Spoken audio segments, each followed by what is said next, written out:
T-minus 20 seconds.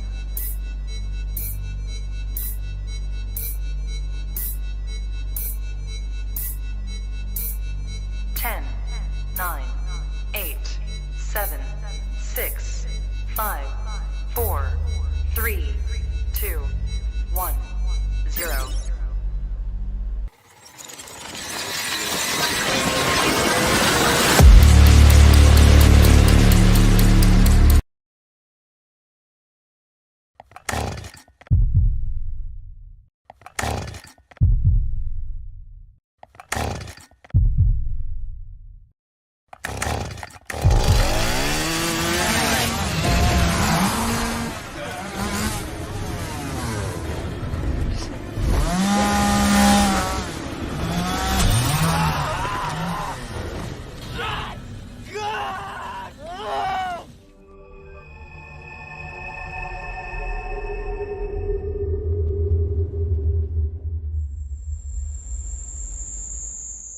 Jones messed with the wrong melon farmers. Thug life. And here we go.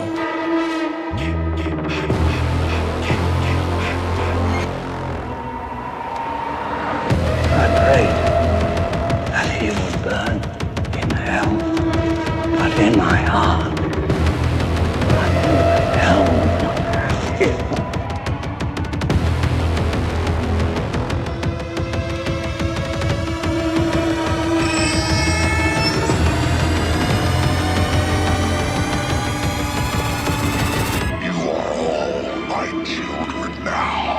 This is as far as you go.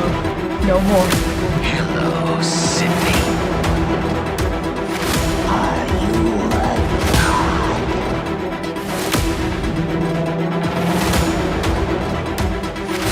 Don't shoot him.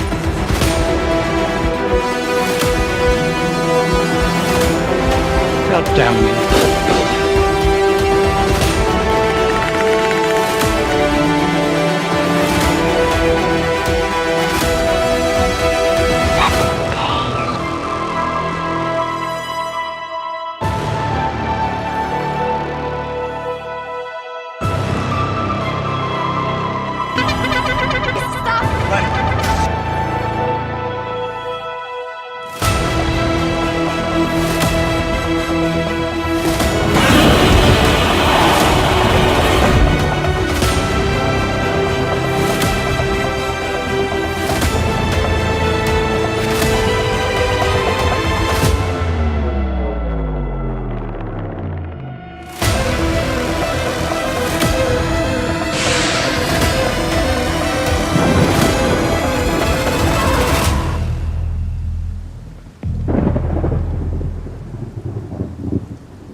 Wish I had you all alone, just the two of us. Ooh, baby, ooh, baby, ooh, baby, ooh, baby, ooh, baby, ooh, baby, ooh, baby, ooh, baby, ooh, baby.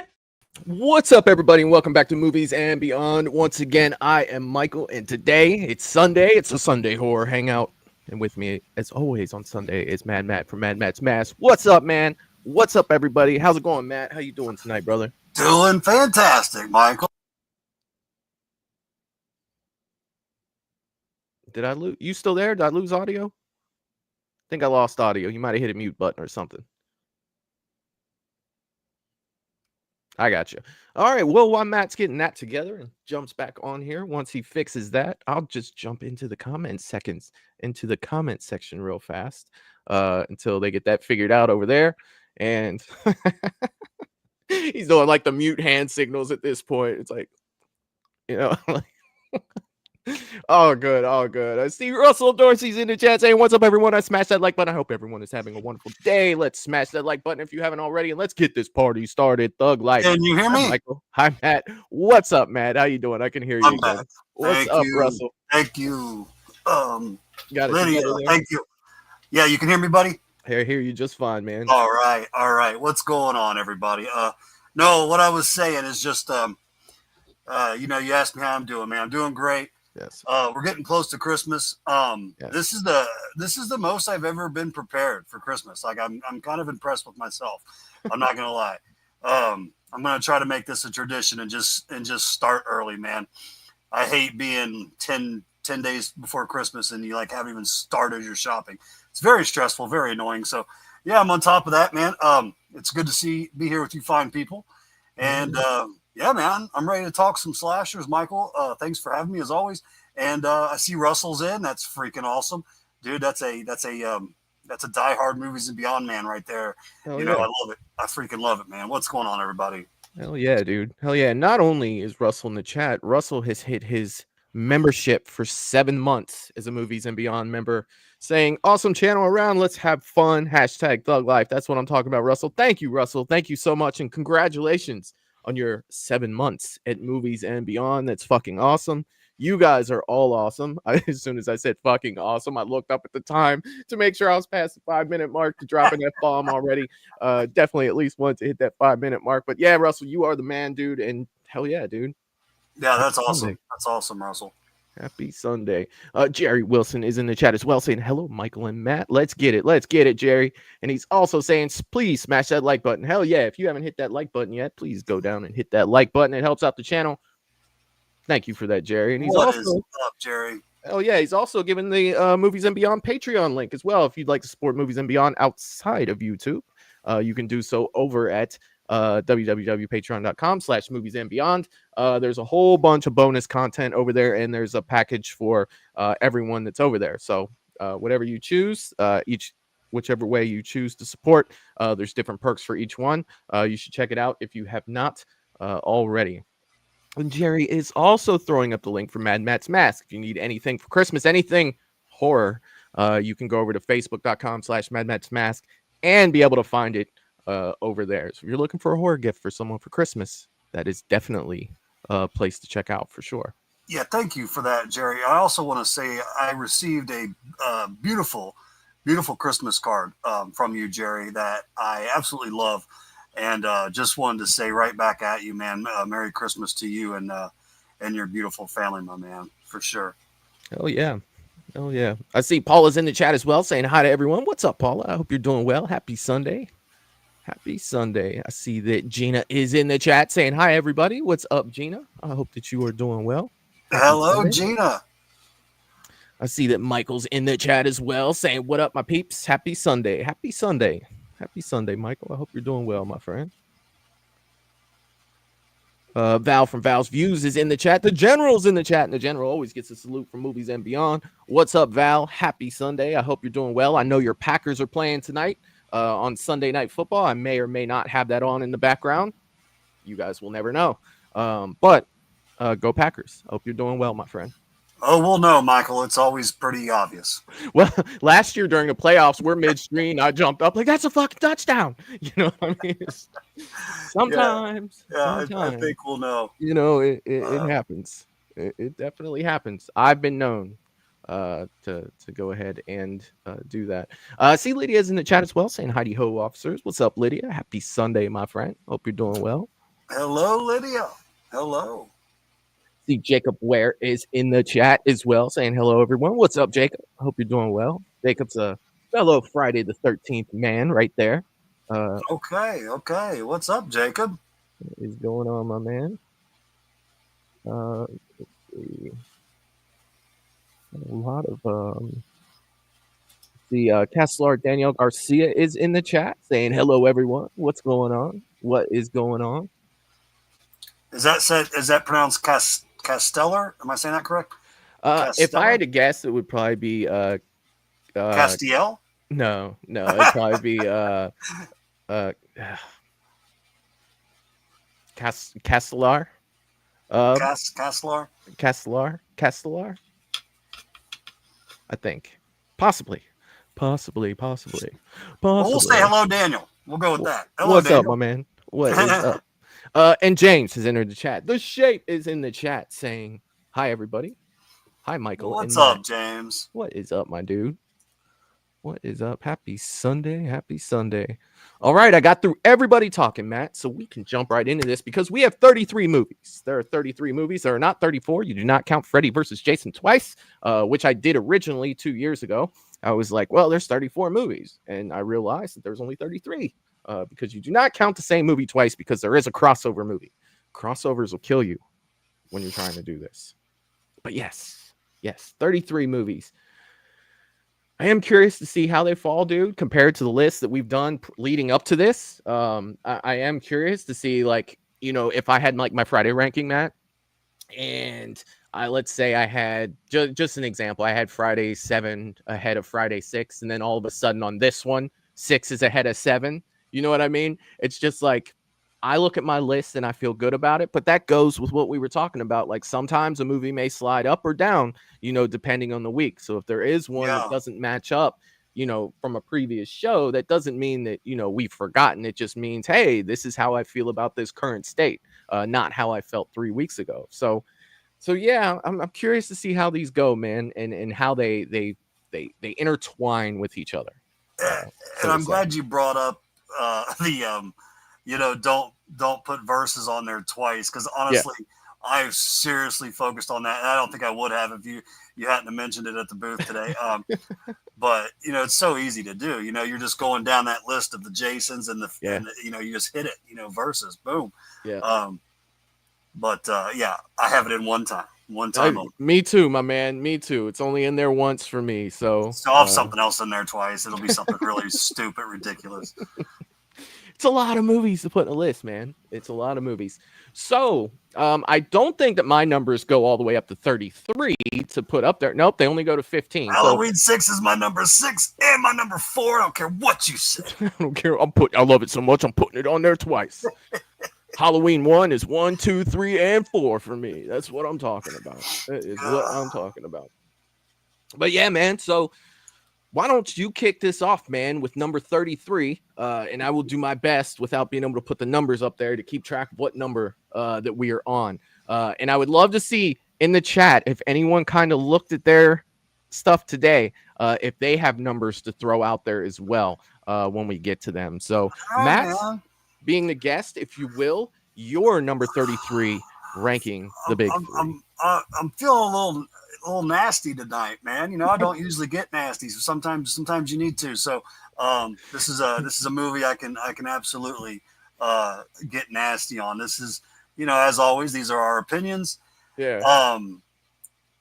It's we're talking about pure garbage right now. If you ask me, pure garbage, and it's Halloween Ends. That still has not moved in 2 years on your shit. It's going to be so hard to beat, man.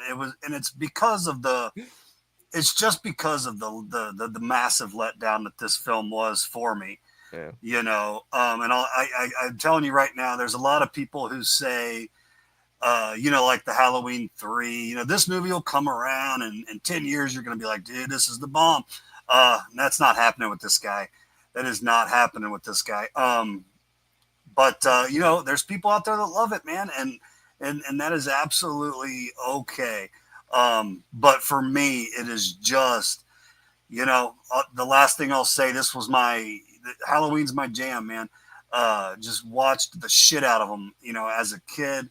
I'm collecting Michael Myers stuff, you know, 35 years later. He's my jam, dude. And to have a story ending, you know, with the Laurie Strode and Michael go down that way is it really pisses me off. It really does.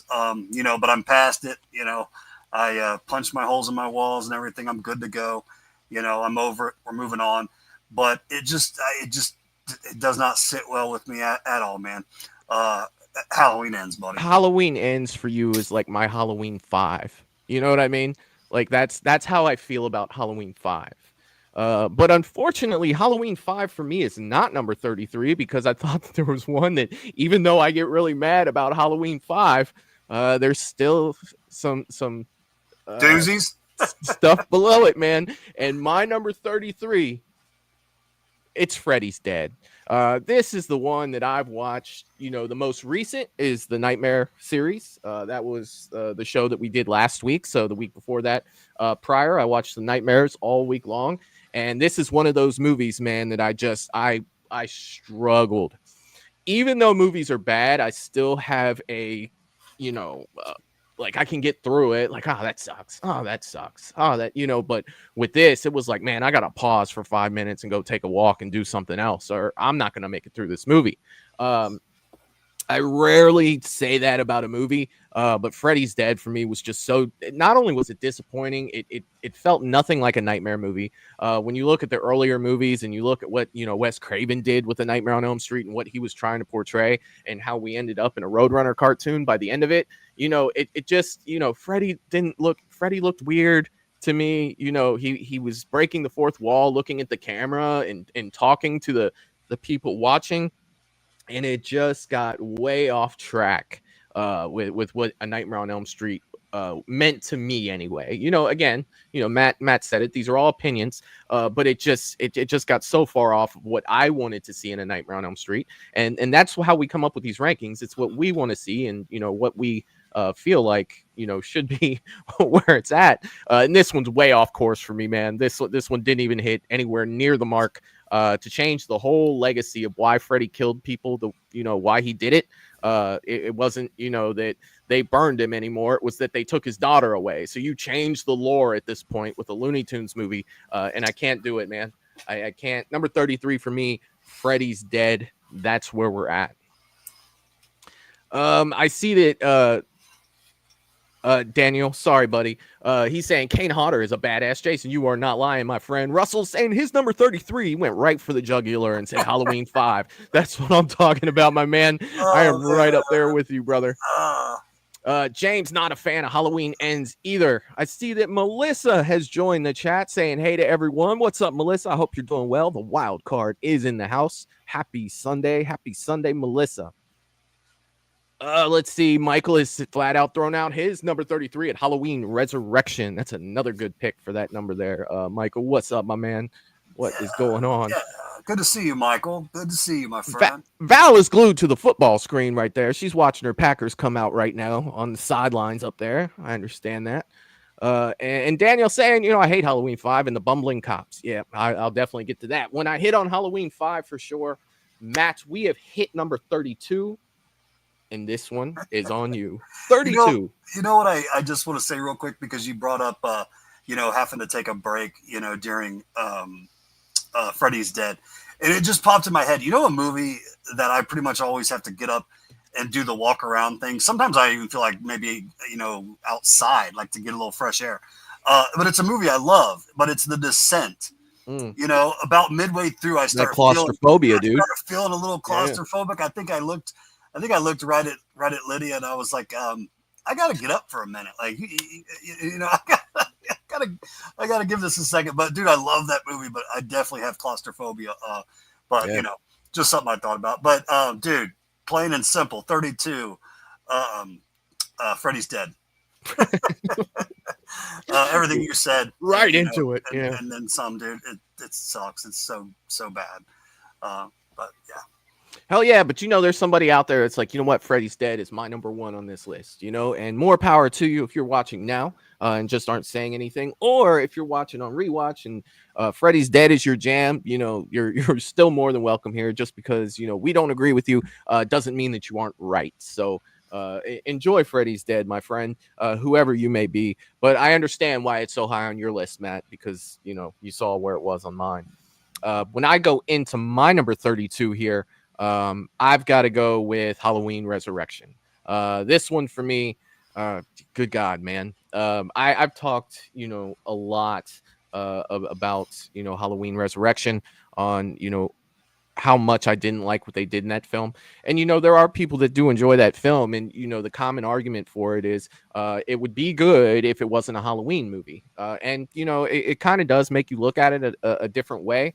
But unfortunately, it is a Halloween movie, and it did what it did, so it goes where it goes, and that's number 32 for me. Watching Michael get punked out by Busta Rhymes, pointing in his face, and Michael turning around, putting his head down, and walking away. Bro, stuff like that. Getting karate kick and backflipped out the window. Trick or treat, motherfucker. You know what I mean? Like, that's just a whole bunch. Finishing off the series by getting electrocuted in the balls. I mean, that's how Michael's time ended. The 2 wires on the balls were going to shock his nuts. That's how you end the shape. And that's how you end Halloween Resurrection. And number 32 for me, that's where it is. Yeah. 32. That's crazy. Can you Nice still hear me, seeing Michael? What's that? Yeah. You can still hear me? Okay. Yep. I sure can. Paula's saying, nice seeing everyone. And I'm asking fan of ends. Okay. So you are a fan of ends. That's cool. That is cool. Russell says 32. Halloween ends. I got you. Daniel saying, I'm glad Halloween 3 is getting more love. That's what I'm talking about. James says his 32 is Jason Goes to Hell. And so is Michael's. Okay, look at that. That's 2 for Jason Goes to Hell. Melissa the Wild Card is saying, I don't care for Halloween ends. It's okay. And H3 thumbs down. I got you. Daniel saying, I like Friday the 13th Part 7, The New Blood, which was butchered by the MPAA. Yes, it was. Totally butchered. That whole franchise was butchered. It was. Yeah. Wouldn't 7 it be great? In particular, though. Wouldn't it be great to see what those were originally intended to look like? Like, so cool. I would love to see some of that lost footage. I would love to. Yes. Russell saying you don't like Dangertainment, Michael. Not a big fan, Russel. I'm sorry. I'm pretty sure that was pretty high on your list too, Russell. So I will mirror back that question to you. That was so funny though. We got a I kind of like Ends, then right to Ends is my number 32. That's how it goes, man. That's the chat, man, and I absolutely love it. James said Michael got shocked in the nads. No way that can take out Michael. I could see it maybe putting him down for a minute though. I mean, yeah, it'd take anybody down for a minute, but that maybe need a breather. I mean, could you picture Loomis was like, I never would have thought that's how I should have ended it. Like it's freaking crazy. Daniel saying Halloween 2 from Rob Zombie is atrocious. Melissa saying 4th is the best Friday. Hell yeah. All right, Matt, we are on number 31. So, okay. Let's see here. 31 for me. We're going Halloween 3. Halloween 3. Just can't do it, guys. I can't do it, man. And like just one thing I'll say really about that. A lot of people have said, similar to the Resurrection comment, kind of look at it as it's not a Halloween movie. Okay. So I did that about a year or 2 ago. It's everything about it. It just does not, I just can't get into it, man. I'm not excited about these killer, mask with their, melting. No. I got you. Can't get into it. One thing I'll say though is the mask are super cool. And really though, there's a lot of cool art from the film. When I'm talking posters, mask, figures. I definitely love the merchandise this movie produces. I just don't like the damn movie. I got you. I feel like somewhere right now Tom Atkins is yelling, "Stop it! Stop it! Stop it! Stop it!" And no disrespect to Tom Atkins, he is the man. I thoroughly enjoy some Tom Atkins, but it's not my jam, man. I got you.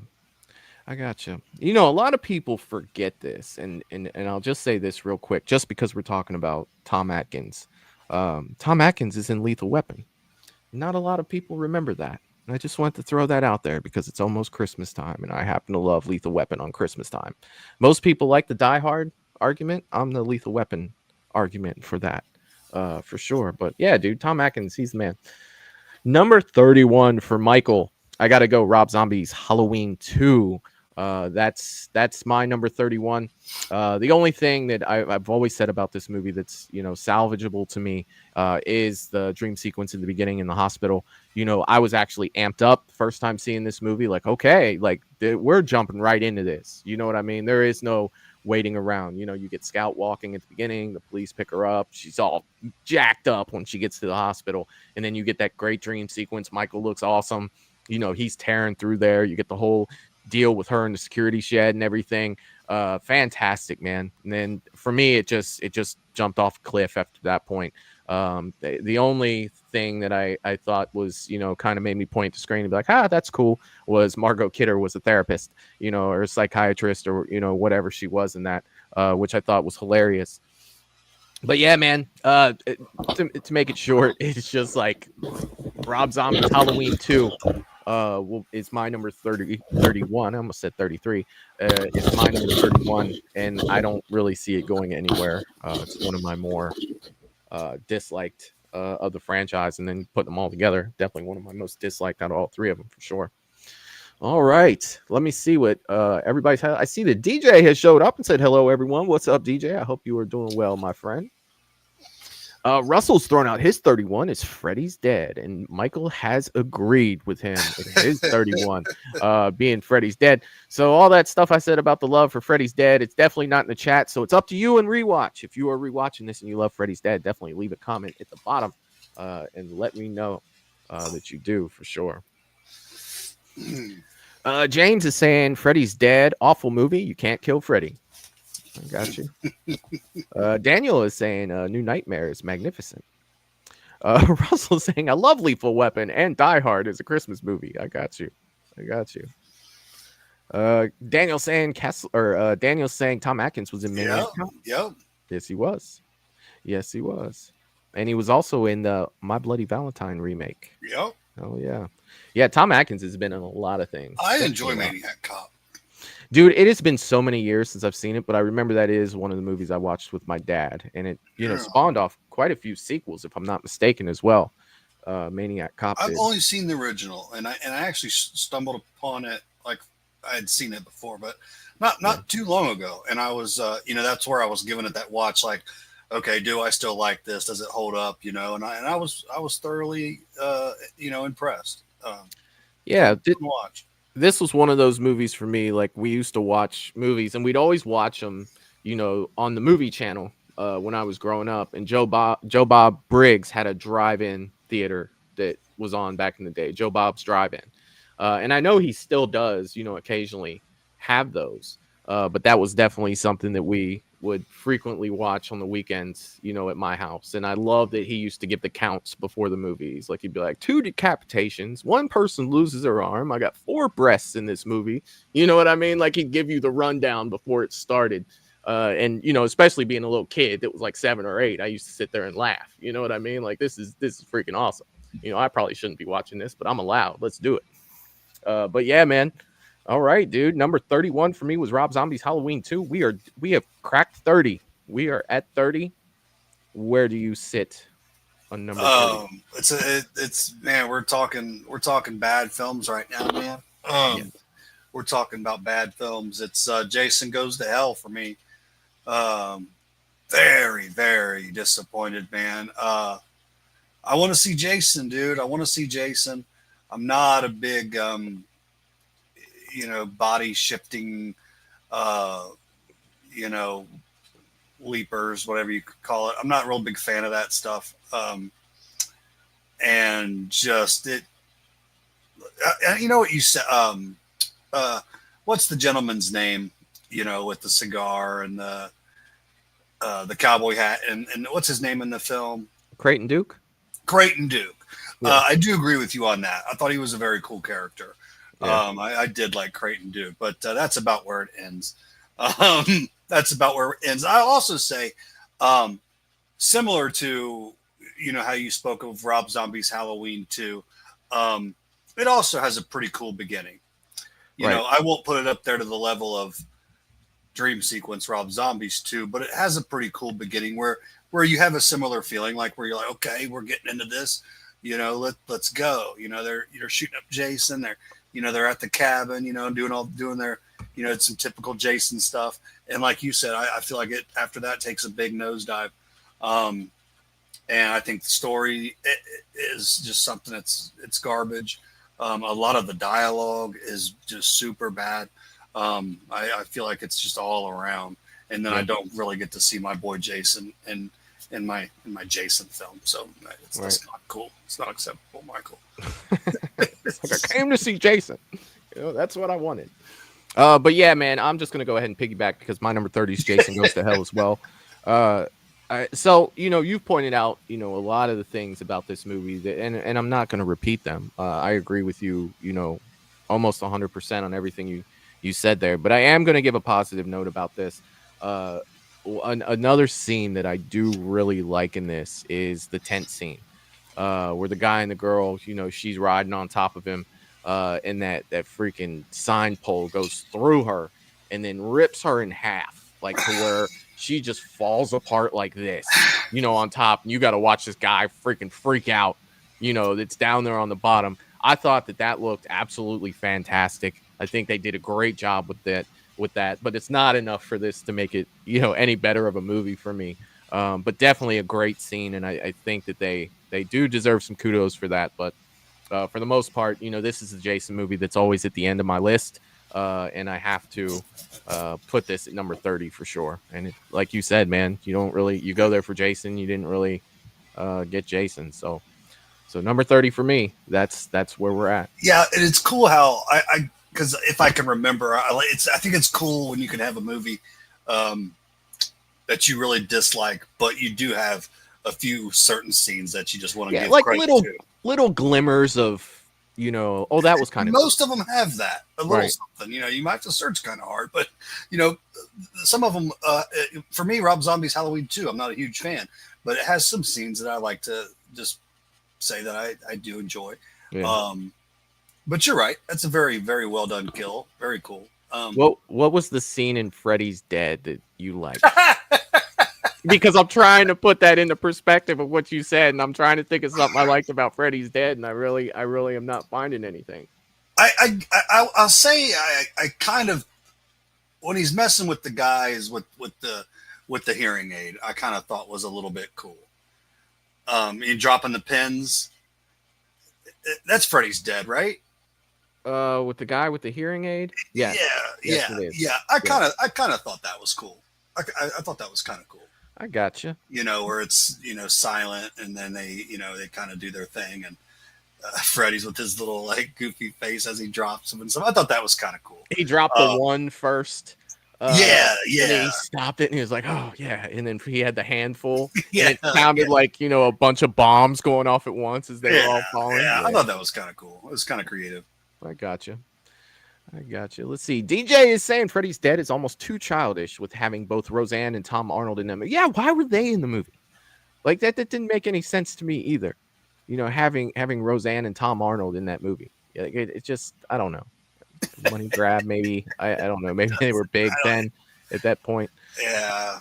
Russell said, I own all 3 Maniac Cops. That's awesome, man. Definitely a series I'd like to go back and watch for sure. There's a few series I want to go back and watch that's been. I may have seen part 2. I know I haven't seen part 3. Gotcha. I like the way Michael looked in Rob Zombie's Halloween 2, but the movie sucks. Michael saying die to Loomis. Yeah, Michael talking, bro. Like that's a no-no. That's one of the biggest no-nos for sure. Daniel saying, I love Maniac Cop 2. Yeah, I want to check it out. Russell said his number 30 is Jason Goes to Hell. Gotcha. And he's Maniac also saying Cop 2 has Bruce Campbell, I believe. It may. Like I said, it's been years. And hell, I don't even know if I've seen all 3 of them, to be honest with you. Russell saying the Duke. Yes, Creighton Duke. That's who it was. They're going against. Oh, they're talking about the Green Bay game. Yes, the Seattle. Yes. Let's see. Michael is saying, you guys are the best. Can't wait to watch this video this week. I was hoping you guys would do this ranking again. Gotta run. Just wanted to say thanks. What's up, man? Thank you for saying that. Hell yeah. What's going on, Michael? Thanks for stopping by. Just at least say hello. That's awesome.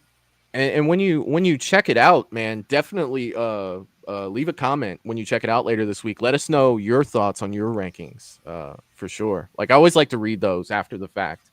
Daniel saying, I do enjoy Elm Street 4, The Dream Master. Love Alice in that film. Daniel, you're saying the right things to me, buddy. He's not alone on that, is he? We both have become quite fond of 4. Oh, yeah. Ryan is saying, this just got recommended to my feed. Well, that's cool, Ryan, man. Hopefully you stick around for a little bit and have a good time with us, man. We're hitting all 3. We've ranked Halloween, Friday, and Nightmares on their own. So we're putting them all 3 together tonight. So we're going to go ahead and do that. We're going to go through all the movies because this is Matt's last stream before the holidays. So we wanted to go out with a bang before the new year. So welcome, Ryan. Welcome to Movies and Beyond, my friend. I hope you stay and have a good time. Daniel saying, I hated Freddy playing with the power glove. I got you, man. Yeah. All right, Matt. So we are on 29, sir. 29 for you in the big 3. Where do you sit with number 29? 29 for me. I'm going with now it's pretty obvious, out of the 3, how my rankings of the entire franchises go. I think it's going to be pretty obvious. For me, it's we're going with Nightmare 5. Okay. It's not on the level of Freddy's Dead. Yeah. But in my opinion, not far from it. I got you. It's not super far from it.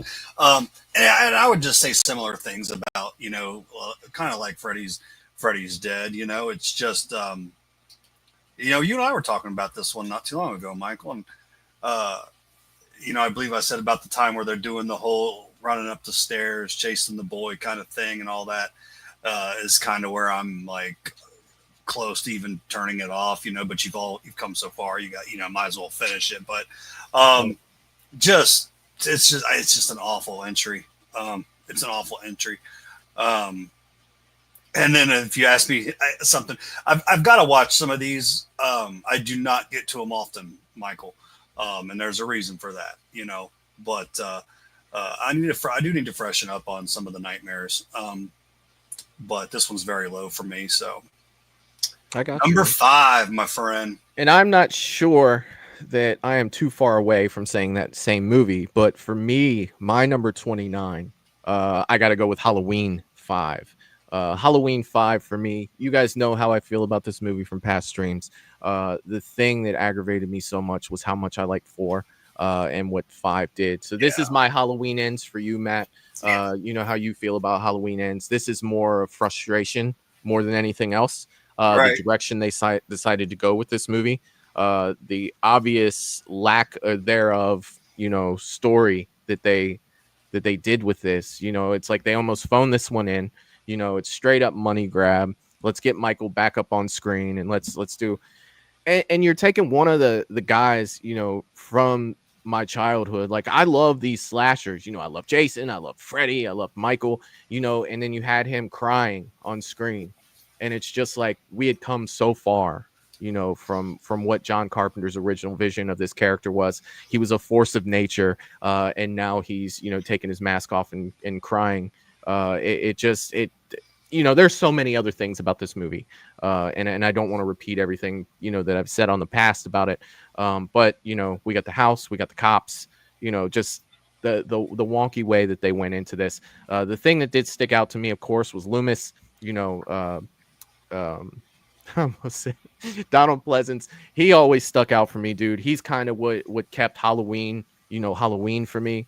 And he. He's always got that one line, in the movie that you always are like, man, that's the dopest shit I fucking heard, and he, on this one, I feel like it was a line that was almost too good for the movie when he said, I pray that he would burn in hell, but in my heart, I knew that hell would not have him.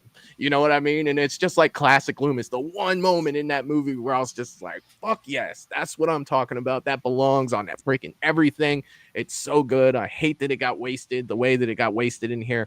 But again, you guys, this is all just my opinion. None of it is fact. If you love Halloween 5, more power to you. I love that you love it. But yeah, like that's where I'm at with that. That's where I'm at for my number 29 out of these 3. Halloween 5. and I will catch up with the chat real fast, Matt, before we jump on to our number 20. Yeah, Loomis, some of his sayings are just so stupid good, man. Yeah. I miss that guy. Yeah. Russell is saying his number 29. He's agreeing with you. Matt is Nightmare on Elm Street 5. It's a boy. I got you. Daniel saying the Elm Street remake is awful. The Friday the 13th remake is way better. I got you, my man. James is saying I just screwed up typing. I hate touchscreens. It's not typing like the old typewriter I have. I got you. Lydia saying Loomis is the epitome of drama, and I love it. I love it.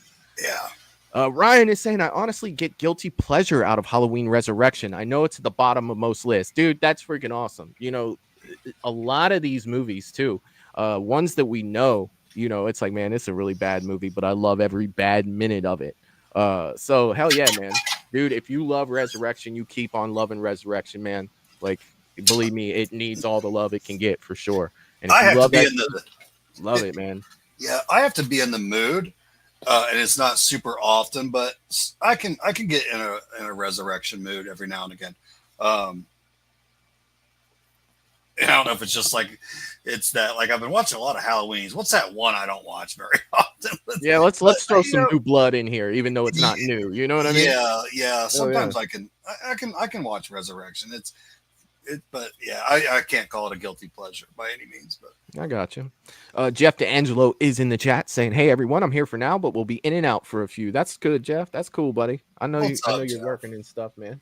Hell yeah. Brother from a certain age is in the chat. What's up, my man? I hope you're doing well. Saying, good evening, all. Was Loomis crazier than Myers? Dude, we could do a whole show on that. I'm telling you, a brother of a certain age, I have thought about that. And it's just like, you could compare the two, man. And if what type of crazy level you're talking about, that could definitely be an argument, because you just watch Loomis go down that slippery slope as the numbers go higher in front of the Halloween movie. You know, he started out kind of down to earth at the beginning, but when we got to 5, he was losing his damn mind. You know what I mean? So did Michael's insanity cause Loomis to go insane? You know, that's a great topic and a great conversation. I would love to have for sure. Jerry says the darkest souls are not those which choose to exist within the hell of the abyss, but those which choose to move silently among us. Benjamin Franklin. All great. Yeah, just great stuff. Who said that, Jerry? Otherwise, I'm going to say it was Benjamin Franklin. Well, that's in the beginning of Rob Zombie's Halloween 1. I got you. Did it say Benjamin Franklin next to it? No, on that one, it says Dr. Loomis. I know, I'm joking. Oh my God. James says Loomis is a quack. I wouldn't want him as my doctor. I'd still love to see Michael Myers if his doctor was Hannibal Lecter. Like, I think that shit would have went off the rails. Like, that's another conversation I would love to have one day. Like, how would that have changed Halloween if it wasn't Loomis, it was Hannibal Lecter? Yeah, that's how my mind's working with that. Matt, we have hit number 28, my friend. That's where we are. Where do you stand? Yeah, for me, man. And I mean, I know I'm going to say a lot of unpopular shit tonight. What's new? What's new? Nightmare 7. Gosh, man. I don't see what everyone else sees with this film. I do not. I think for me, there's very little to none, really cool scenes with Freddy. I do enjoy the look in the trench coat. I do very much dig the glove, but that's where it ends, man. I just, I think it starts off kind of cool, how they're doing it, making it real. Robert's in there as himself, but it just doesn't come together for me. In my opinion, the way it should. So, not on board with the new Nightmare, man. I got you, man. And that was number 28, Wes Craven's New Nightmare. Number 28 for me, I am hitting up a Nightmare on Elm Street 5. The Dream Child for me. Tearing into some nightmares here, man. This was my number 28 here. And you talked about a lot of the things that we didn't like in this movie, and one thing that I noticed right off the rip, within the first 5 minutes of watching this movie, having just watched 4 right before it, I went straight from 4 into 5. I wanted to make sure I got those two back to back, with them kind of being like the Lisa Wilcox. It didn't make it for a trilogy. She didn't come back, but it was like a double feature with Lisa Wilcox playing Alice in that movie. So I wanted to make sure I watched them back to back. And right away, it just looked cheaper than A Nightmare on Elm Street 4. You had her get pushed out of the shower that was full of water, and right away the CGI was just ridiculously bad. I didn't like the direction the movie went, and I felt bad because as you know, Matt, I am a big fan of the character of Alice and Lisa Wilcox. So it's just like, I just wanted more. I felt like Freddy was starting to get really ridiculous in this. But I will say this on a positive, note for A Nightmare on Elm Street 5. And, we've talked about this too, on how cool that we both thought that the motorcycle kill with Dan was, and how the motorcycle fused into him. I thought that was a cool idea. Of course, Freddy had to kind of give those one-liners like, I got the need for speed, and shit like that while it was going on. It's just like, dude, if you shut the fuck up, this would be awesome. It's just like you almost want to mute it to not hear Freddy talking that bullshit, just so you can enjoy that for what it was. Because to me, like, that's when you talk about nightmare kills, that's definitely top 5 or 6 for me. It's definitely in that range of nightmare kills. But again, they had to Nightmare 5 it, and he had to get those 2 or 3 one-liners in there that kind of was just like, man, just shut up and let this be awesome. You know what I mean? So Nightmare on Elm Street, The Dream Child, number 5, is my 28. And let me go ahead and catch up on the chat real quick. Let's see. John's in the chat saying more like he was obsessed with Michael the way Ahab was with Moby Dick, ultimately leading to his downfall. Yes, dude, that's exactly what it was. That's exactly what caused Loomis to lose his damn mind. Ryan is Swayze is saying, I despise the Rob Zombie Halloween movies. I got you. Daniel says Dr. Loomis served as Dr. Danger, or DJ of Danger. As a DJ of Danger. Let me say that. Let me try to read that 3 times, and maybe I'll get it right. Oh, yeah, man. Jerry said that's part of the Gettysburg Address. Abe Lincoln. That's what I'm talking about, man. Brother of a certain age is saying Lecter as Myers' doctor. Yeah, craziness, man. Absolutely craziness. Russell saying his number 28 is the Nightmare on Elm Street remake. I got you, my man. Daniel is saying Loomis was the dark warning sign of the Halloween movies. Dude, he was like the Halloween hype man. Like, he was keeping you in the loop there. John said, but I got to go to bed. 3:50 a.m. comes early. Have a great show. Thanks, John. Thanks for stopping by, man. And if you do catch it on replay, let me know what you think in the comment section when you do. Val said, sorry about the football commentary, guys. It's all good, Val. It is all good. Let's see. Ryan is saying, I think Robert Brake could play Freddy. Definitely has that look, doesn't he? Or Richard Brake. Yes, it is Richard Brake. I see. Yes, he does.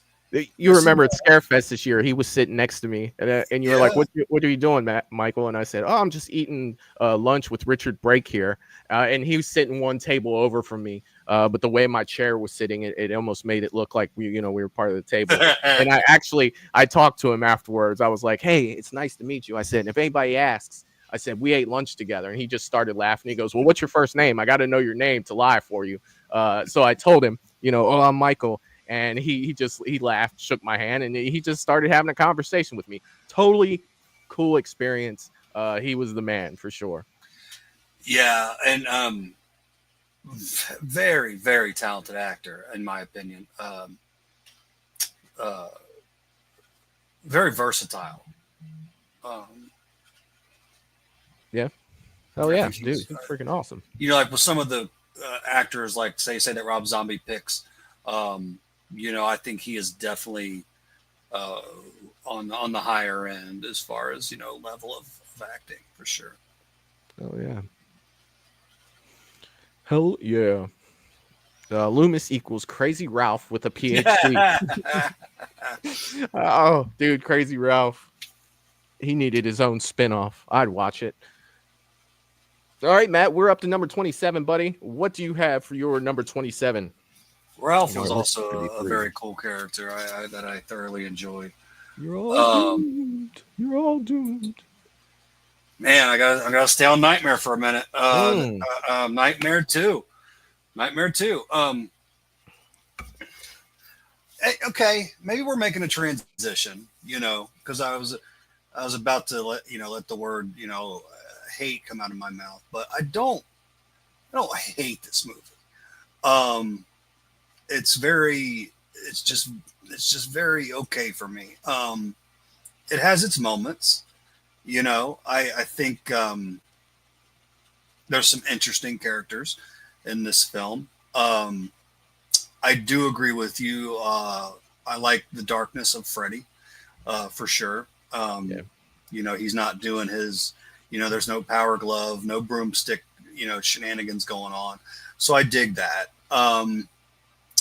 It was very ballsy, very, very ballsy, just for how different, they went, especially from the original. To go from the original to what they did with 2, I give them credit for that, actually. That being said, it just doesn't really hit the mark for me. I love the pool scene. I do love the pool scene. If that was taken out of this film, it could be way up there with my some of the worst of the worst. But there's some things I like, man. So I gotta say it's like a good average Nightmare for me. But not my jam, man. I got you. Nightmare 2, buddy. I'll tell you what. Well, actually, I'll wait until I get to Nightmare 2 on mine, for sure. Yeah, so we are on number 27. And for me, my number 27, I'm going with A Nightmare on Elm Street, sticking with that, Matt. But I'm going with the remake for this one. The Nightmare on Elm Street remake is my number 27. I went into a spiel about it last time we talked about this, and I just felt like it, as a remake, the small changes that it made for this, it was stuff that, we had already seen or we had already heard. And the subtle change that they did make, I wasn't really feeling it. I know a lot of people say, the CGI is what made it bad, and it's just like it didn't help. It didn't help with this, but I just think that it was just seeing too much of the same stuff that I've already seen in a Nightmare movie in this, but done worse. And that's pretty much my synopsis of the Nightmare on Elm Street remake. And I recently watched this just last week because it's not one I go back to often.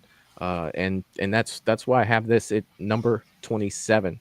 And one thing I do always say about remakes, Matt, is that you see things, in remakes, but you want to see if it's going to be something that you've seen before, that they want to elevate that, and the thing that I always bring up as an example of that is the sleeping bag kill in the Friday remake, to where Jason didn't bang her off a tree, hung her over a fire and let her burn to death, but he still went in the tent the same way and pulled her out. We did get to see that. But as for the remake, they're like, well, we're not going to have him beat her against a tree because Kane's done that already. But let's try to make it even crazier. We're going to hang her over a fire and let her burn to death while her boyfriend's stuck in a bear trap screaming. You know what I mean? Like that shit's madness. That shit is absolute madness. But yeah, that's where I'm at for my number 27 is the Nightmare on Elm Street remake. And I will catch up with. And he strung her up there with lightning speed, I might add. Totally. I kind of wish we could have seen that. Strength. That was impressive. Brute strength. Ooh, do you think that her boyfriend saw him string her up, or was she already hanging there when he came running out and got hit on the trap? I forget. She was already hanging. Oh, she was already hanging. That's rough. Yeah. That is rough. Yeah, it's very cool kill. Very cool. Very cool. Definitely. Let's see. Actually, that whole opener is like just talk about like getting you ready for a Friday movie. Like that opener is so, and how it ends with him running and then, oh, dude, it's so good. So you see a boy run that big, man. Dude, he should be in the NFL. You know, running that fast, being that big. I think that dude's hitting a 4.540. He was You know what I mean? he's one of my top Jasons. He's a beast, man. He was, man, and you're right. He could move, big, and like put that Jason in there with the verses. You know, Freddy. Come on, like, yeah, I got you. Yeah, he was hardcore. I got you. All right, Matt, we're down to number 26. All right, man, I'm going with Busta Rhymes and Resurrection. Like I said, I feel like we're in the doable range, you know, now. You know, some of these are doable if I'm in the mood, kind of thing. We'll say that. You know, by no means am I a fan. At least I get some Michael Myers in it. But the whole you know, streaming live thing and the Dangertainment and like, oh, what are you guys doing? Like, why this route? And for me, you know, it's coming off the heels of Seven that I H2O that I really can dig, man. Yeah. You know, and I was very excited. This was like, you know, I don't know my exact age, right? But this is where, you know, I told you I grew up on, you know, like 4 and 5 was, you know, very popular and they were on TV a lot. So, you know, I was really, you know, getting into my Myers. 6 was the first one that I actually remember and going to a theater to actually see. So, you know, my Myers, you know, interest is just at a peak right now. So then I you know, and before movies came out back then, you didn't really know a whole lot about them. You know, so I see that Resurrection's coming to the theaters. I was stoked. I was stoked, man. You know, there's a new Michael, and then that's what we get. Just some dumb shit, man. Yeah, man. In the way they advertise it on the poster, you got Jamie Lee front and center on that knife too. You know what I mean? So you think that, oh shit, Laurie Strode's back. Like, you know, she's. I'm thinking, how the hell is Michael come back from getting his head chopped off? You know, that was my biggest thing that I wanted to see. Yeah. Yeah. Like, I had no idea. Which they did explain. I like how they explained that. I thought that was cool. You know, is it totally, you know, does it really work 100%? Probably not. But at least they acknowledged it, you know, where it wasn't just, you know, hey, he's back. So yeah, that was cool. And there's some cool scenes in there for me. There's a few. I did think the guy, I don't know how it's aged with me, but I know at the time the guy Michael giving the knife to the guy in the sanitarium, I thought was pretty cool. I know that not everybody's a fan of that, but for whatever reason, I thought that was kind of cool. Oh yeah, man. So that was number 26. I gotta go with Halloween 3, Season of the Witch. For me, again, this is no Michael Myers, but this isn't, you know, this is one of those movies. Let me just say this: that it goes up and down for me. There are some times I'll watch it and I'll be like, yeah, man, like I can dig this, I can do this, and then there's other times where it's like, I'm changing the channel. It doesn't. I don't know. It falls under what kind of mood am I in? You know what I mean? To see it. Like if I'm looking for, like if I'm feeling Halloween, like if I'm like, I need to watch Halloween tonight. You know, the way that registers in my mind is, hell, man, I want to see Michael Myers chase some motherfuckers. So this doesn't even register. You know, so it has to be one of those movies that I'm in the mood for. And, you know, if it's on TV, you got about a 50-50 shot of whether or not I'm going to watch it or not. But it's not one that I pull out often.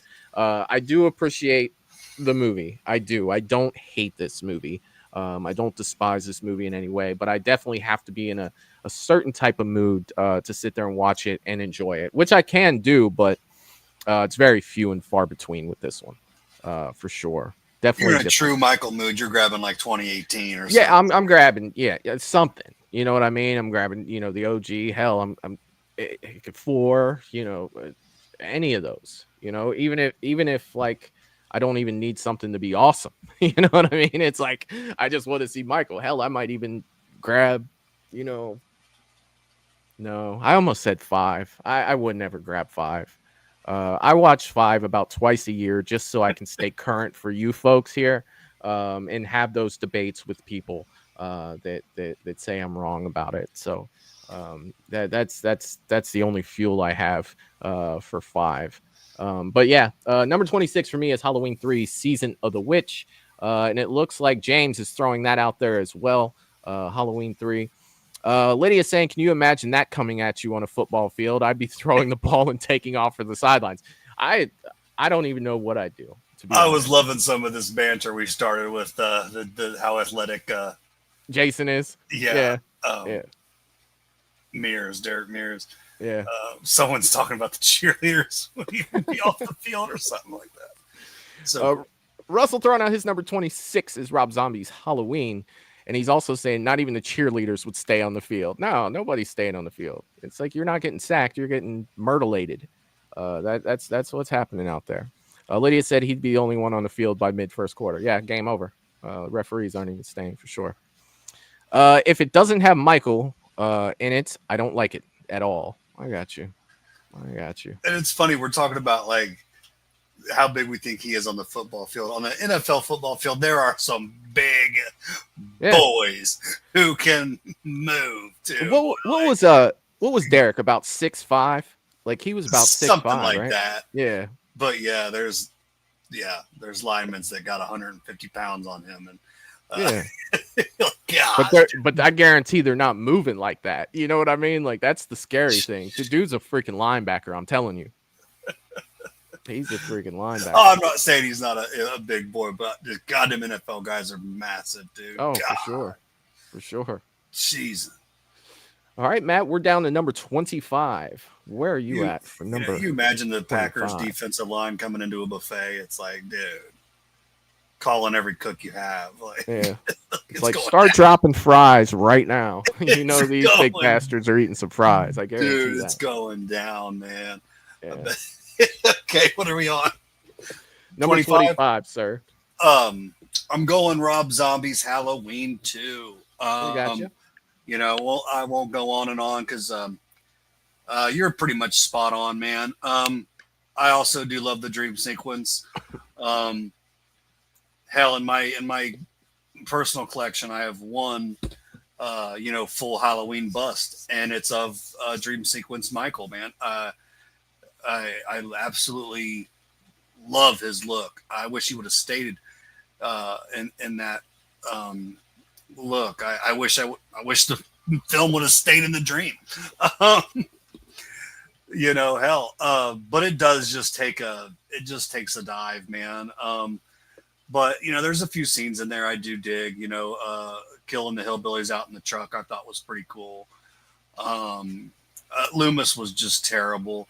I see what he was trying to do, kind of like, how, in a way, kind of like how Myers has just like really changed everyone and, destroyed their lives, from to Lori and all them. But just it looked rushed. It looked like it was a quick, hey, you got to do which I think is really what went down. Kind of forced to do a sequel, and that's what you got. Yeah. Unfortunately. Well, the credit I can give him for it is he made it his own. It wasn't the Halloween 2 that we saw before. He did do that. Oh yeah. 25 for me, Matt. I am going Halloween Ends for 25. This movie, I would say when I watched this for the first time, I loved the first 45 minutes of this movie. Like I was digging it. Like I was like, this is cool, man. I love these characters. But as it went on and I saw what it was becoming, I felt like the thing that aggravated me the most was, I thought I was getting one thing and got something else. And I didn't expect for Michael to have like a buddy or a partner in crime, which at the end, was resolved. Spoiler alert. I'm not going to tell you exactly what happened, just in case, on the off chance that you haven't seen it. But I just thought that we were going to get more of the Michael Laurie showdown that was promised to us throughout, the advertisement for this. They've been doing this for like 50 years. This is the final confrontation between the two. And then what you get, it's just like, when you light a firework on the 4th of July and you get a bad one, You know, like I feel like, you know, you've lit the match, you see the sparks, and as it goes into the firecracker, it's just like, you know, it's just done. You know, and there's a lot of things I didn't understand about this movie, and you know why they had to parade him around, and he got no like epic ending either. Like I think there's little things you could have done if you wanted to keep this story, but it's almost like, you know, Michael coming into this movie kind of ruined what the movie was. This Which it was should just, not be the case. it should not be the case, you know. And I always joke You're around kind like, of right. I've never looked at it that way. if you don't like Michael, you know, this is the movie for you, you know, because for one, you're gonna make him look like a bitch. Think Two, about you what know, just you're came out not of your gonna get mouth, too. Like, you're right, but hardly any of them.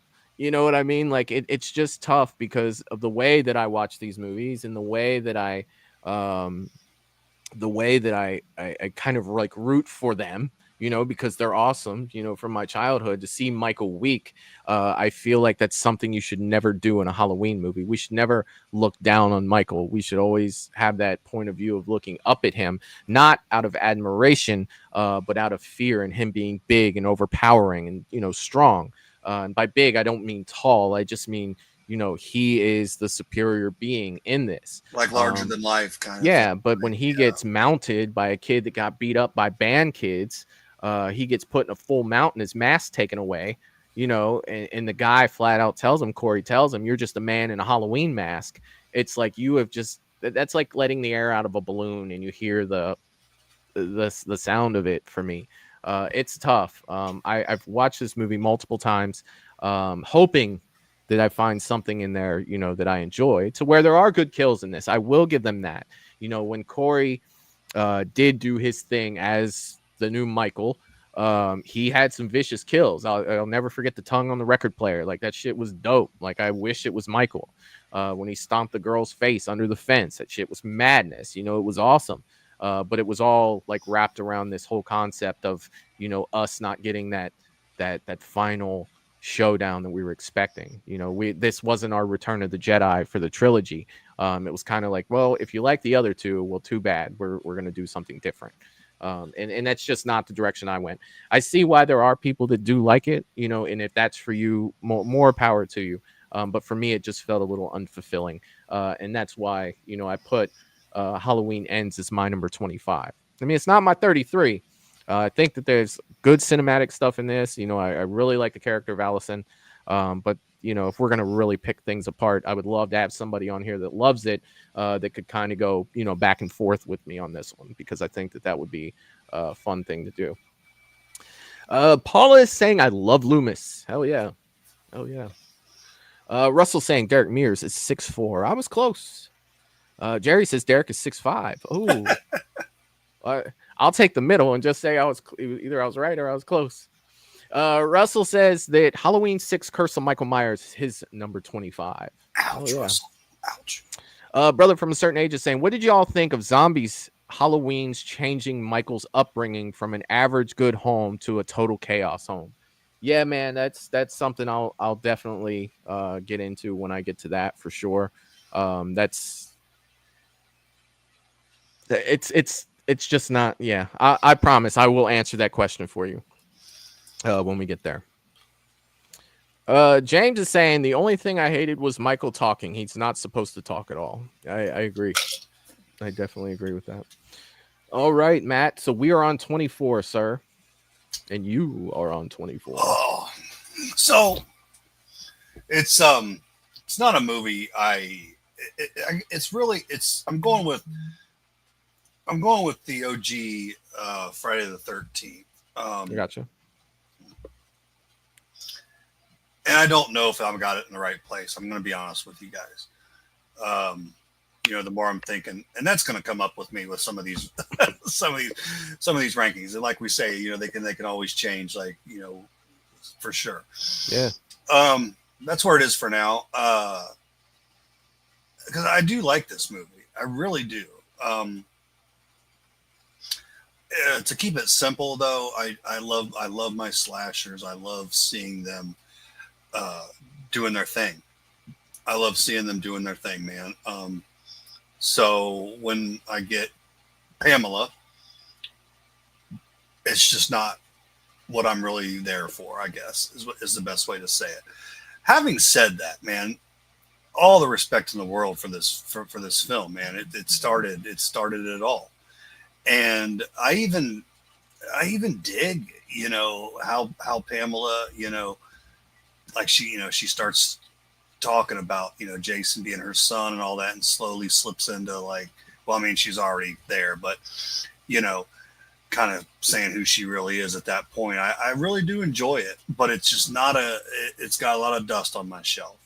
We'll say that, because kind of like back to you say it, like we said, if you're in a Halloween mood, you're not grabbing Halloween 3 because you want to see some Michael. So that's where I'm at, man. When I'm in a Jason mood, I want to see Jason doing his thing.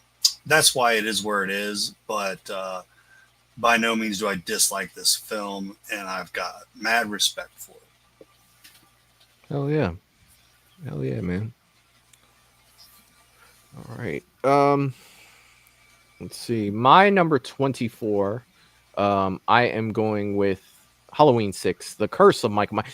Dude, so Halloween 6, it's not really Halloween 6. It's just Halloween, The Curse of Michael Myers, right? And we just throw a 6 on there because it's... Well, I mean, it's the 6th part installment. 6. Yeah. Right?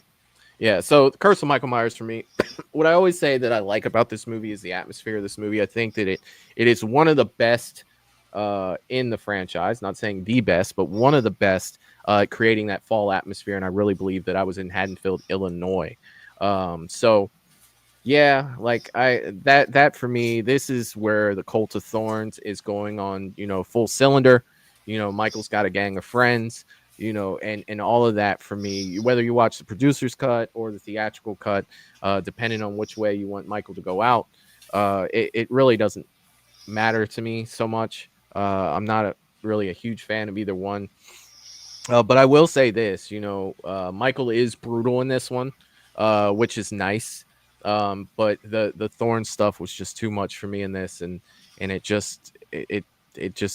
felt unnatural, I suppose would be the right thing to say, with all that stuff going on, because I just couldn't see Michael having a tattoo and being a brother of a group of people, and then you start getting Mrs. Elrod into it, to where it's just like, what are we even doing here? Like, why?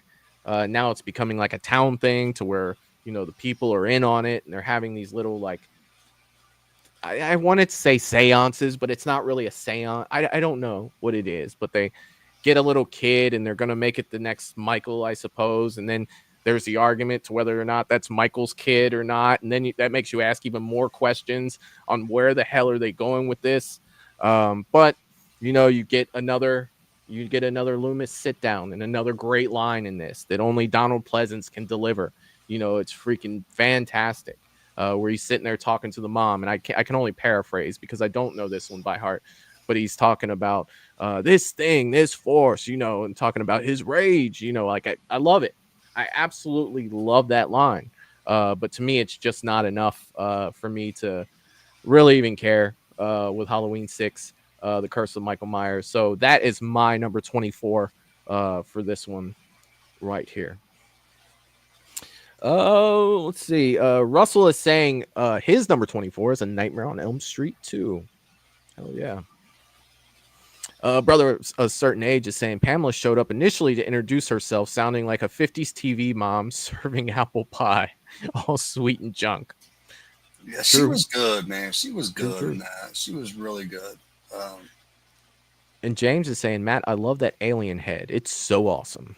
Hell yeah. Oh, thank you, James. That's a new addition to my collection. I absolutely love. But thank you, buddy. Yeah, there he is up there. Not very easy to hang, but I got him up there. He's hanging for now.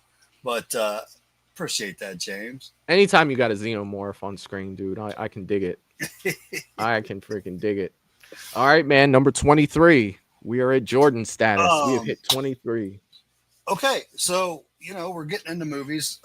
We're inching up there. I'm gonna go with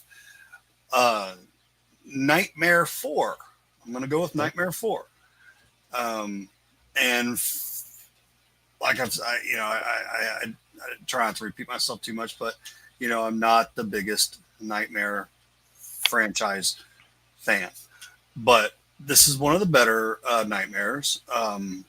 I enjoy it, and it went up in popularity for me, Michael, back when we did our original Nightmare ranking, when I feel like I had a little bit more time and was able to watch a lot of these movies before we ranked them. Yeah. So I enjoy it. I dig Alice, man. I dig Alice.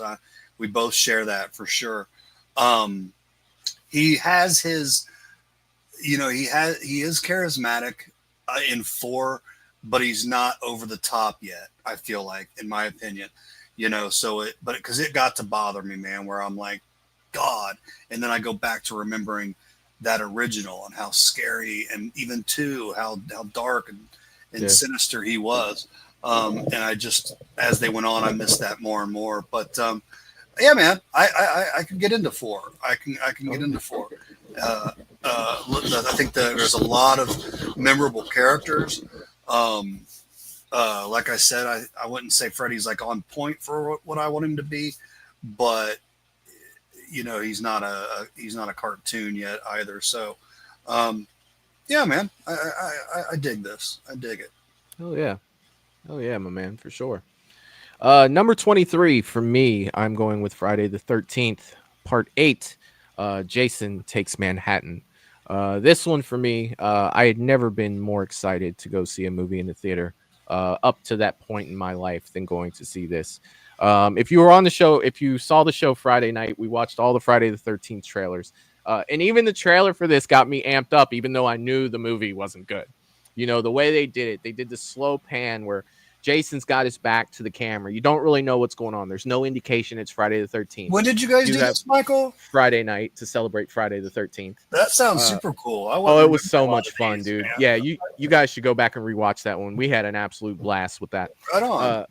The New York skyline's right there. Jason has his back. You don't know it's Jason, though. They're playing jazz music. The camera's slowly panning up behind him, and then you see a lady walking a dog, and he turns around, and it's Jason with a hockey mask and a machete, and you see a bunch of flashes of people screaming, in New York. And then it's like Jason Takes Manhattan. And it's just like, I remember seeing that as a kid, not remembering it as well as I did after, watching it Friday night. But it was just like, holy shit, he's going to New York. And all I could picture as a kid was him walking down the street in New York, because I knew it was a crowded place and just slashing people. You know what I mean? Like, I was like, this is going to be pure carnage. It's going to be freaking amazing. He's going to be at Times Square. He's going to be at the Empire State Building, or he's going to be at the Twin Towers. He's going to be everywhere. All those places you see in New York. He's going to be at the Statue of Liberty. It's going to be freaking amazing. But yeah, that's not what happened now, was it? That's not what we got at all. We didn't get any of that. Even as a kid, I knew we didn't get it. Like, I'm not going to lie. When I came out as a 10-year-old kid, I was like, you know what? That was all right. Jason was in New York, not really knowing, and, watching it years later and just seeing how ridiculous it was. And they broke, one of the biggest rules in Friday history. In that movie, you had Jason talk, and that is unacceptable to me. When he's in the sewer and he yells "mommy" as the toxic waste is coming towards him, and it turns him back into a little boy, and he's got hair. Jason never had hair, and he kind of looked like a normal kid, and it's just like, what are we doing here? And yeah, man, I can talk on and on about, things that we've said a million times. I hope we're about done seeing Jason as a little naked boy in a fetal position. Like, I hope we're done with that. About Jason being on a boat, or Jason, yes, all that was there. And how do you connect Crystal Lake to New York, via just boat? Like, was it going down creeks? How the hell did the boat get there? It makes zero sense whatsoever. But yeah, and I mean, you get teleporting Jason in this one. It's just, but I love the scene with him in Times Square. Like, I thought that was awesome. Him standing there and, looking around at the big lights and everything.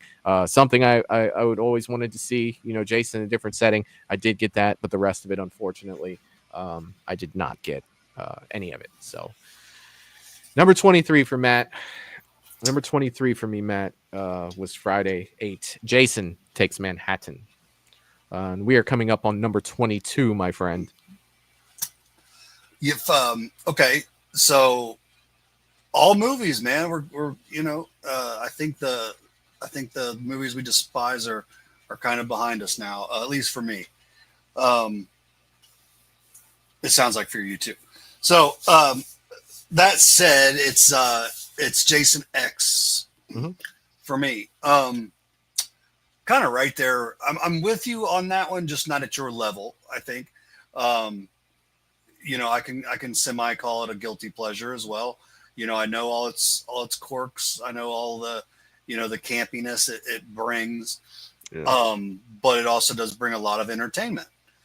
It really does, man. The fight with the droid girl, I freaking love. The goofiness of him, being regenerated and coming back and, all Ubered up, as goofy as it sounds, I can still watch it. I'm like, hell yeah, let's go. Dare I mention, the Friesen kill, with the hydrogen or whatever that may be. Liquid nitrogen. Yeah. Liquid nitrogen. Yeah. Beautiful, beautiful kill, man. Fun movie, but it has to be said that it is not the perfect Friday film. It doesn't even get it. It definitely goes off the script. But I'll give them props for it too. And it did come out at a time where we did need something a little different. Let's face it. How many times can you say, okay, these kids go to Crystal Lake, they act up, they have sex, they're young punks, and Jason comes and slashes them. It was getting redundant. Right. It really was. So yeah, man, I can dig this movie for what it is. If you want to have a good time, have a few laughs, see a few good kills, and just have a good time. This movie, it does that. It does that. Yeah, and I'll only say this about it because I still have to get to it too. Jason X didn't try to be anything other than what it was. It knew it was campy. It knew it was funny. It knew that the effects were the way that they are. You know what I mean? Like, I mean, look at I'll hold on to it because I'll get on a spiel about it, and I still have a few to get to before we get to that one. Number 22 for me, I'm going with the OG Rob Zombie's Halloween for this one. So this one has actually moved up my list about 7 spots, actually, from last time we did this 2 years ago. And I'll tell you why it moved for me. I watched a 4-hour documentary on this movie. And it made me appreciate a few things about, Rob Zombie having a different vision. It wasn't the Halloween vision for me, unfortunately. But I do respect it a little more than I did a couple years ago. But not enough to move it any higher than 22. I remember last time we did this, it was 27. And I remember you were like, 27? Like, how is this 27 out of 33? But it did move up for me. There are things I do appreciate about this movie. Unfortunately, to answer a brother of certain ages question from earlier about how did I feel, well, that's the issue that I mostly had with this movie was, the type of Halloween fan that I am is the mystery behind Michael. It is the why did he do what he did type of slasher that this was. The mystery is what made Michael different to me. The mystery is what made him, this could happen anywhere to anyone. To whereas Rob Zombie's Halloween, you get those basically the checklist of serial killer. Like, why did this person become a serial killer? It's like, well, he had a messed up childhood. His mom did this. He was killing animals. They went through all the little tropes that you have of creating a serial killer or reading any true crime book about serial killers. And that's what they made him into. So they took the mystery away. They showed us way too much of young Michael. Hell, they show us an hour of young Michael, of Michael growing up, going to school, and then going into what's the name of the place? I can't believe that I freaking forgot the name of the place. Going into Smith's Grove, and being there, and dealing with that, to where the original he was catatonic and didn't, say anything. He was just staring at the wall, looking past the wall, looking forward to this night. To there, he was, interacting with people and, doing things and, being abused and, all of those things in there that made him who he was. So they got rid of the why. They got rid of all the mystery. He was never the shape in that movie. He was Michael Myers. And that was the biggest problem I had with this movie. Like I don't mind, the ending, where he's chasing Laurie. I really like Scout.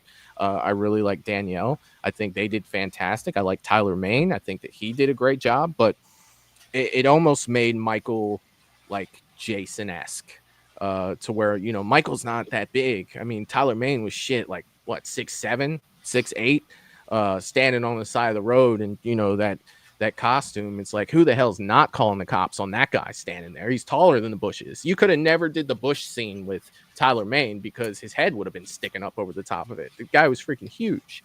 But that's where I am with Rob Zombie's Halloween. I do respect it a little more than I did a couple years ago for sure, but that's where I'm putting that on my list of these three. Number 22, Rob Zombie's Halloween. I like that, Michael. I like that. I like that. It moved up a little bit. That's cool.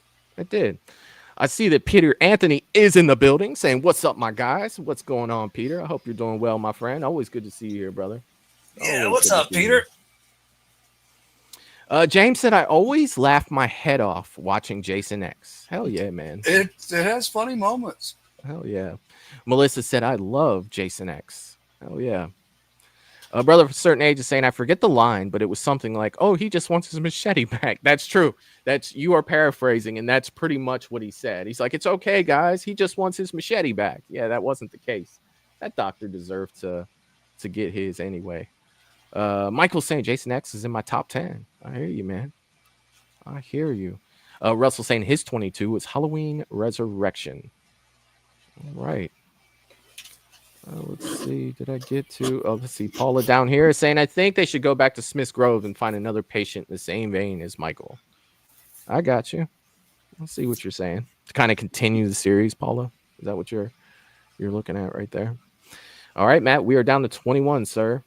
21 on our list. So, okay.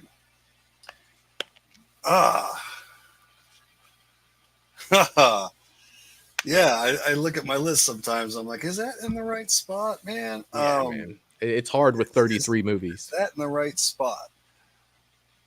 I'm going to go Halloween 5. I gotcha.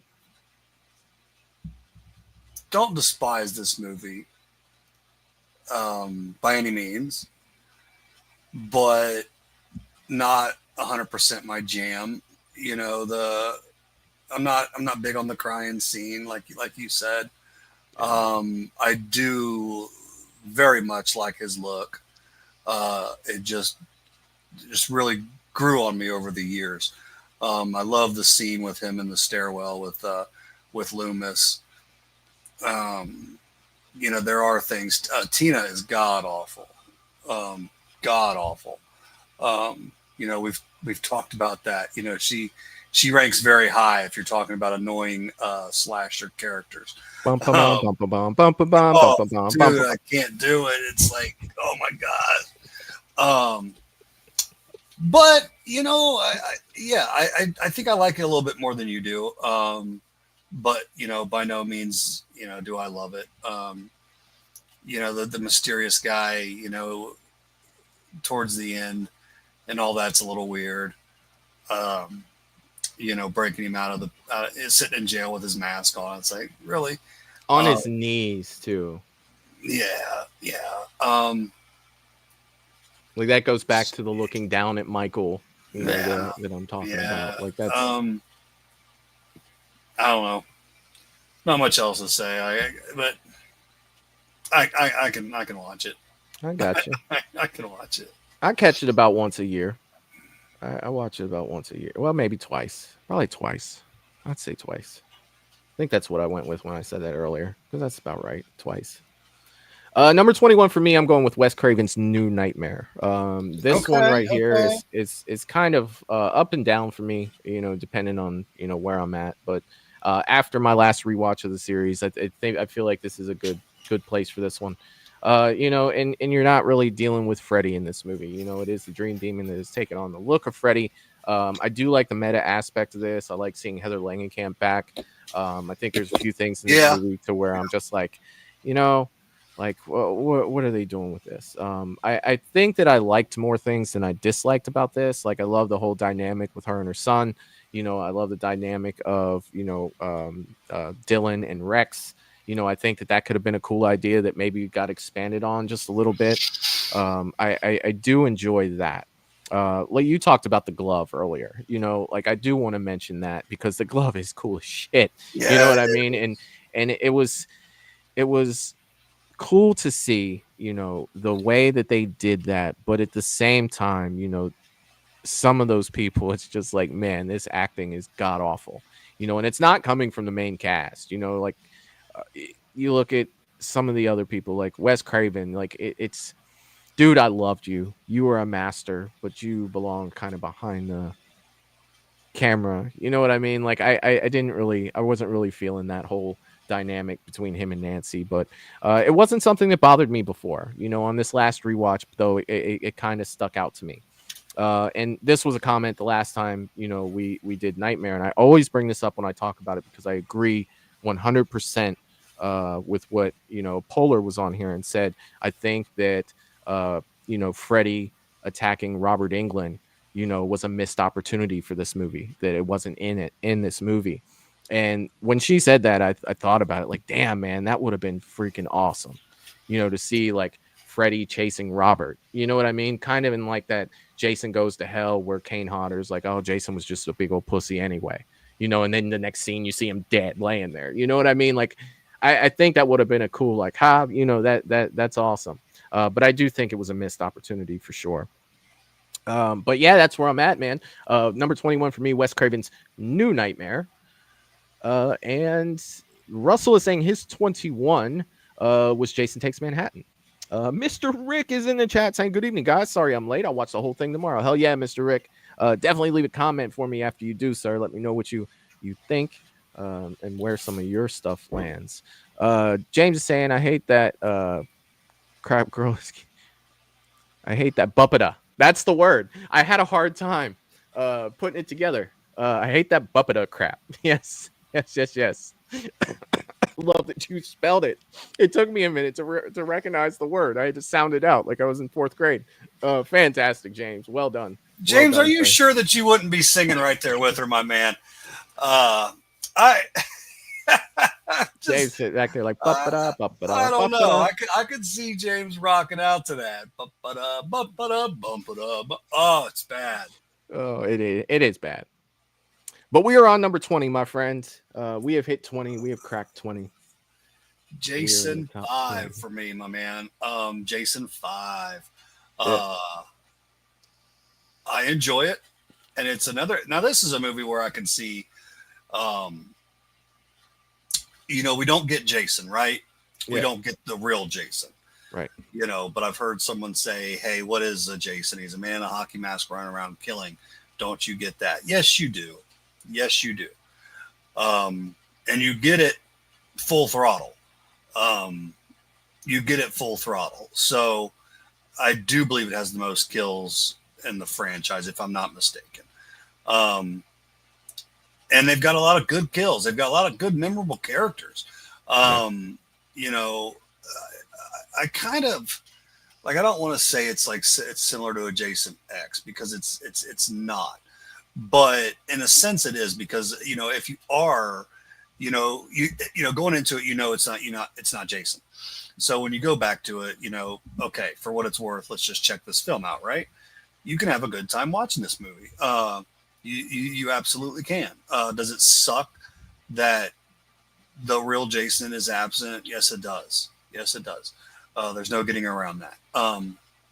But that said, man, like I said, it's a fun film.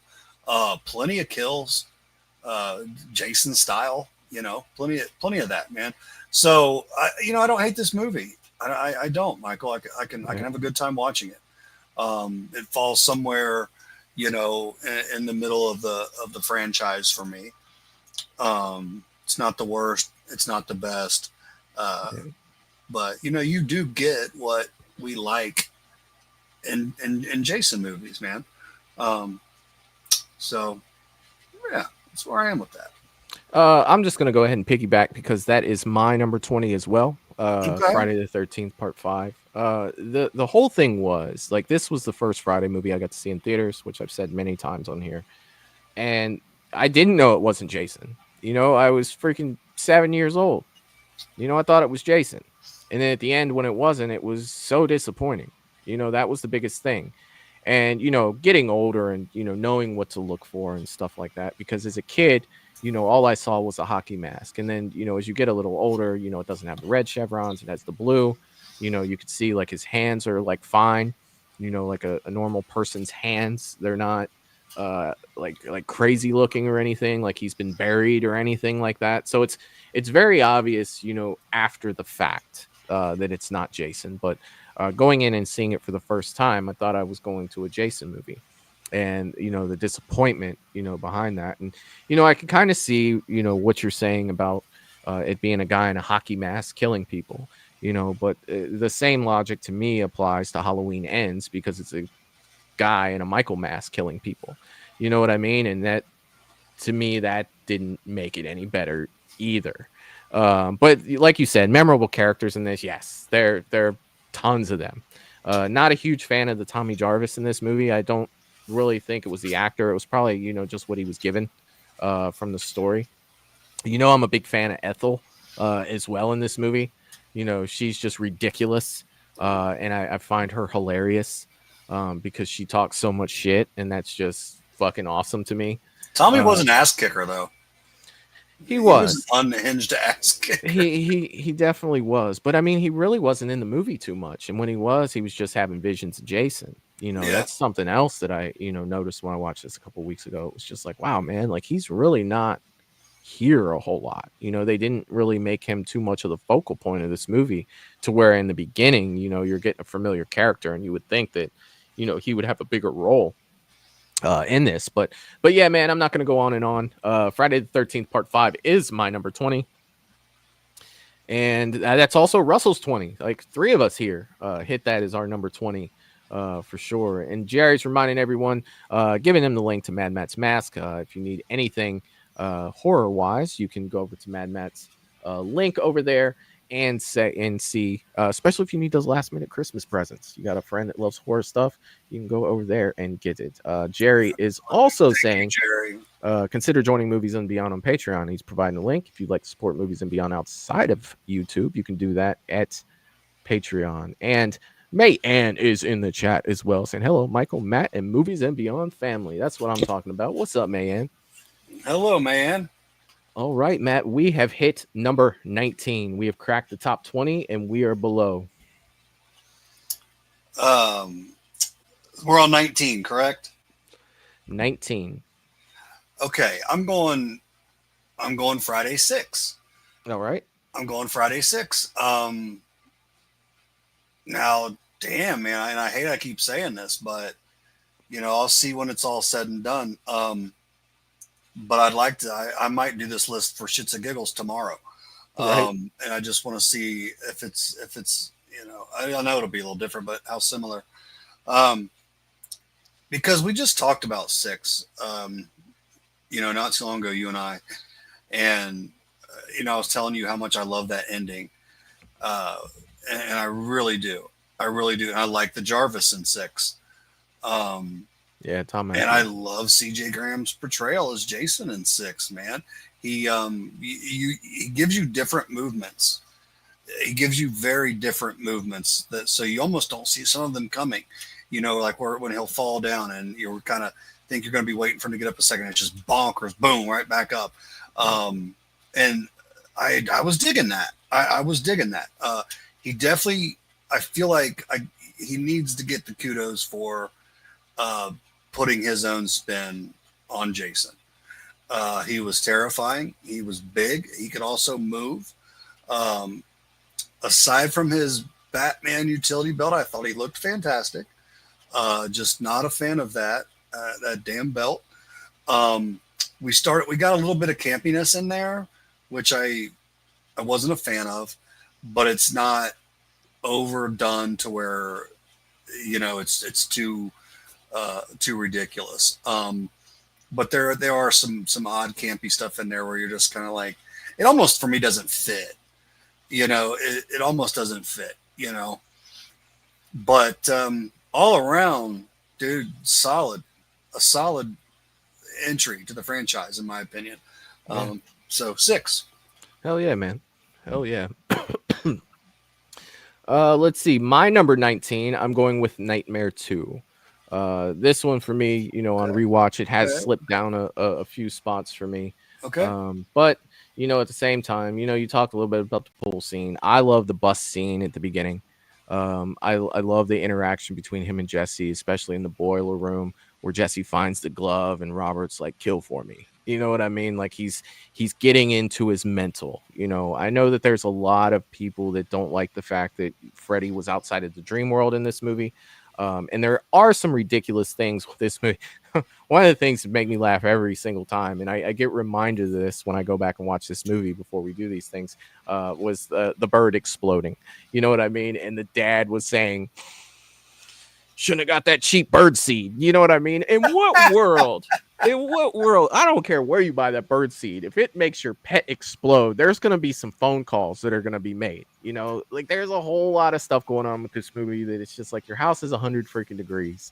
You're sitting there like if my place got to be near 80, I would be losing my mind. And they're walking in like it's 93 in here. It's like I would have been on it way before 93. You know what I mean? There's just a lot of stuff in this. But, at the end of the day, I feel like this movie's a little detached from the rest of the Nightmare movies. I feel like it's almost like you had part 1, you skip over to part 2, and you get part 3, which goes into part 4, and unfortunately part 5. But it's just kind of like its own thing. It's kind of away from everything. The only real connection between this movie and, the other ones are the house and then him finding Nancy's diary. But the rest of it, it's almost like it doesn't exist with the rest of the other ones. You know what I mean? Like it kind of feels like it sticks out, from the other ones until you get to like Freddy's dead, and that totally sticks out from everything else. But in that initial run, but I think that it did some good things. I think that you got a Freddy that looks absolutely amazing in this movie. Definitely scary. That darker tone, the look on his face when he was at that pool scene. You know what I mean? And the guy's like, oh, it's okay. It's okay. And he's just like, he's looking at him. He kind of does that little like head turn looking at him with that look of disgust on his face. The last thing he was thinking about doing was pulling out a power glove and making that guy bounce around the pool. You know what I mean? Like he came to do some damage. And that's the type of Freddy that I really like. That vicious, sinister Freddy Krueger. And this one gave that to me. Just a lot of the story. It has those long points where it's just kind of like, man, this is kind of boring. We need something to happen here soon. And that's why I put it at my number 19 for Nightmare on Elm Street 2. Let me catch up. Let's see. James is saying Friday Part 5 did have some good kills. It definitely did. It definitely did. For sure. And Russell is saying his number 19 is Wes Craven's New Nightmare. Melissa is saying finally Home Alone on TV. Hell yeah. Hell yeah. James is saying Acme Bird Seed. High octane for your parrot. And Melissa is saying I like the original Freddy, the only one. I got you. All right, Matt, we've hit number 18. I can really dig that statement. It's not the only one I like, but I can totally get that statement, Yeah, one was so good. Hell yeah. 18 for me is Nightmare 3. All right. I enjoy Nightmare 3, just like what I was saying. It's one I do enjoy. It's between 3 the remake, and 4 and 1. All of the others are kind of whatever. But I do enjoy 3. I got you. You know, the characters are great. You know, going in the dream world, and you know, when they're getting ready to, like, you know, they're hyping themselves up, they're going to go battle him and all that stuff. Hell yeah, you know, very, very fun. And even this is a lot different from the original, and what all I love about the original, but it's done well. You know, it is done well. You know, he has his one-liners and all that stuff, but it's not overdone. I feel like Robert as Freddy is at a really good, you know, place in 3. Good kills. The CGI and stuff is decent. Fun, man, is the best word for it, you know, because it just is. It's in seeing the different characters, you know, the powers they have when they, you know, are in their dream world, and kind of being who they would like to be, you know, almost in a sense in real life and stuff. Very original. Very good movie. Nightmare 3. Hell yeah, man. Hell yeah. For me, number 18, I put it off as long as I could, and I'm sorry, but Friday the 13th, the original, for me, falls at number 18. Just for the simple fact that it doesn't have a lot of rewatch for me. You know what I mean? Like, at the time, you know, not that I was alive when it came out, but I don't remember, you know, seeing it. I doubt my parents let me watch it too. So I do remember seeing this when I was a kid, and the end of it scaring me, where Jason jumped out of the water. I was young enough to be like, holy shit, that's crazy.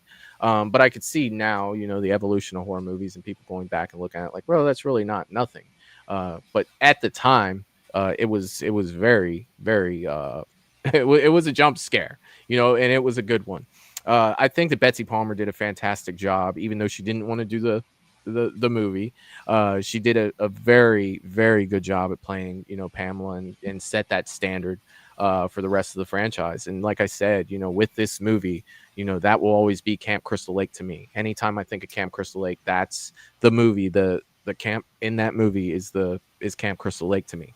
Now I know that there's a lot of different parts, and I've seen at conventions where people actually have the poster, the map to where all the sections are at, like Camp Crystal Lake, showing you like where part 3 was, you know, as far as, you know, where part 2 was and all that stuff. But to me, just that nostalgia of Camp Crystal Lake came from this movie, and the visual came from this movie too.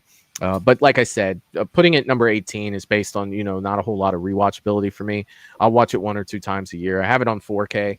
I got it probably about 2 years ago, and that's, you know, always, you know, the way that I watch it. It's fun to do. But yeah, that's where I put it, man. Number 18, Friday the 13th, the OG. That's where it goes.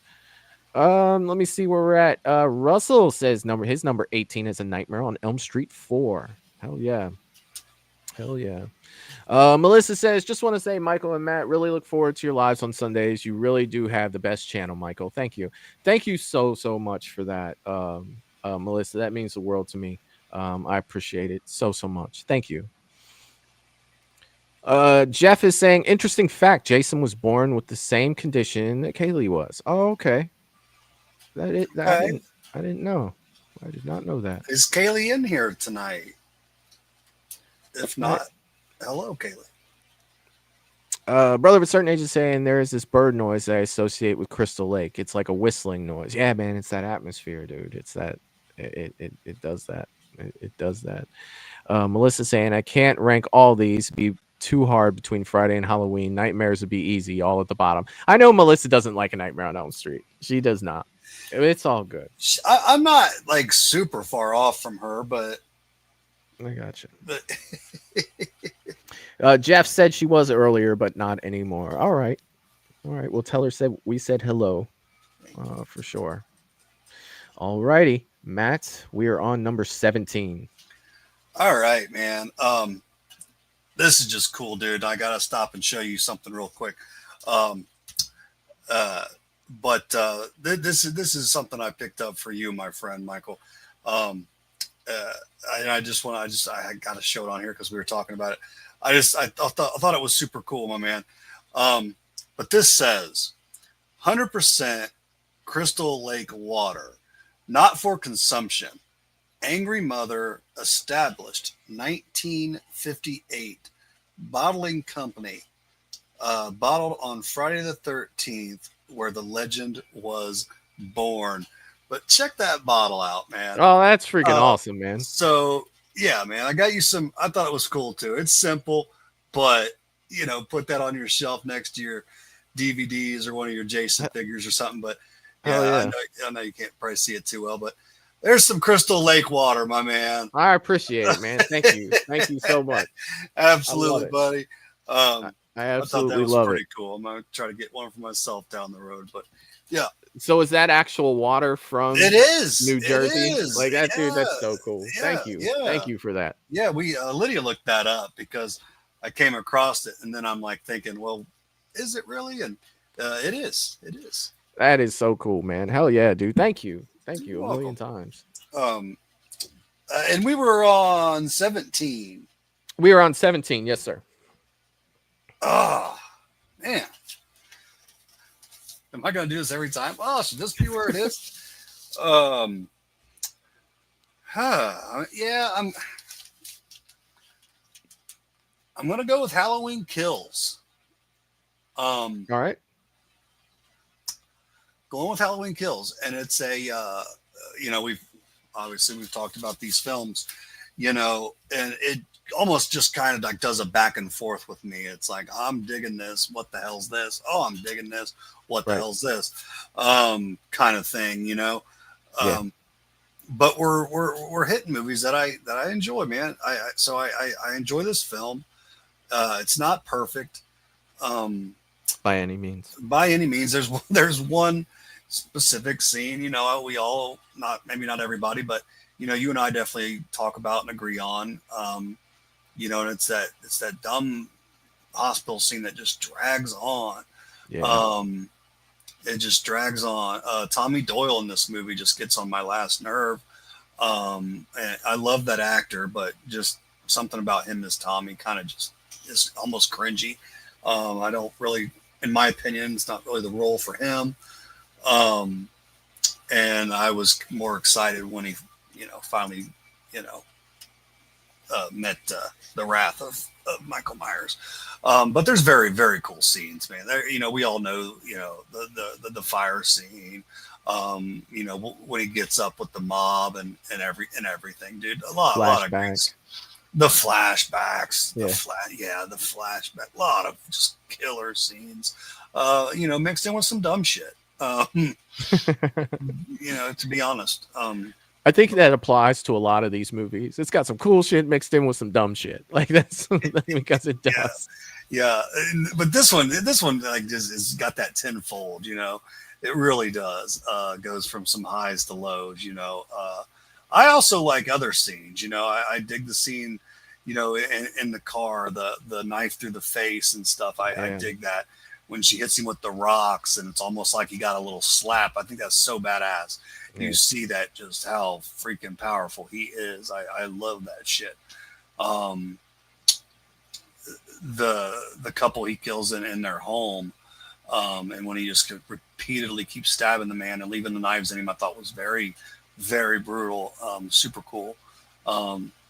So yeah, man, it's definitely got a mixture. I can watch it about any time, because it does have some of the best scenes, in the franchise. And, and unfortunately it's got some downtime in there mixed in and some what the fucks, but yeah. Hell yeah, man. My number 17, I'm going with Jason X. It's going to take more than a poke in the ribs to take down this old dog. Yeah, that ought to do it. I'm going to go ahead and keep this at number 17. We talked a lot about this, and my biggest thing was with this movie is it's not trying to be anything. It knows what it is. Jason X knows what it is. It's basically more than just entertainment, until Freddy versus Jason came out. We're sending him to space, for Christ's sakes. Let's make this as ridiculous as possible. The CGI is cheap. Uber Jason, it's like, come on, guys. But I love every minute of it. I love the cheapness of it. I think that's what makes it so special to me. It's one of those movies that I can pretty much watch whenever. But at the same time, when you're talking about some of the juggernauts we have left, I really can't put Jason X, any higher than what it is for right now. Anyways, you spoke mostly on it, and I'm not going to repeat all of that. But there's a lot going on here, man. But if you want to watch Friday the 13th at its best, this is not the movie for you. But if you want to watch something campy and cheesy and funny and fun, definitely Jason X is definitely one to check out for sure. Let's see. Mr. Rick is saying I would have to take a day or two to figure out out of all three goes in order, but I would say my favorite films would have to be Friday the 13th. It seemed to go in order until Jason goes to hell. It did. It did a very good at keeping continuity. I mean, don't get me wrong. There are some issues, especially when you're talking about 2 and 4. Like, how the hell was Roy looking for his sister that got killed 2 days ago and know about Jason Voorhees and all of that stuff? Like, it has its problems. You know what I mean? But when you do look at continuity wise, it does a pretty good job with that for sure. What was his name? Who was looking for his sister? Roy. Or no, it wasn't Roy. It was I'm sorry. It was no, it wasn't Rick. Rick was part 3. I just didn't care for him. Oh my God. I love when Jason's got like half a swing on him and he's killing me. He's killing me. It's like, dude, he gave up awfully quick. Somebody help me out in the chat with his name. This is gonna bug me until this I freaking diehard guy trying to get Jason, and he gets half a swing. I'm a goner. Or the mere fact that she went back to check it out after he clearly said he's killing me. Did you go back to see if he finished the job? Did you go back to see if he was still down there? Like, believe me, I can go on that for sure because it frustrated me so much. It is very, very goofy. Dominic St. Clair is in the chat as well, saying hey to everyone. What's up, Dominic? Hope you're doing well, my friend. I hope you are doing well. James is saying, damn, pretty clean water. Now, would you drink it, Michael? No, James. I will not be drinking that water. It's on there, not for consumption. It is. Yes, I'm not drinking it, James. Jeff D'Angelo is saying Michael Kaylee is now back on. What's up, Kaylee? What is going on? Hello, Kaylee. Great Sunday. A brother of a certain age is saying the Halloween Kills teaser trailer was fire. Let it burn. Dude, that trailer was freaking amazing. They just showed too much in the main trailer. Could you imagine seeing that fire scene in the theater without seeing that fire scene already on TV? Like, I think that would have been freaking amazing. Yeah. But yeah, the trailer was dope.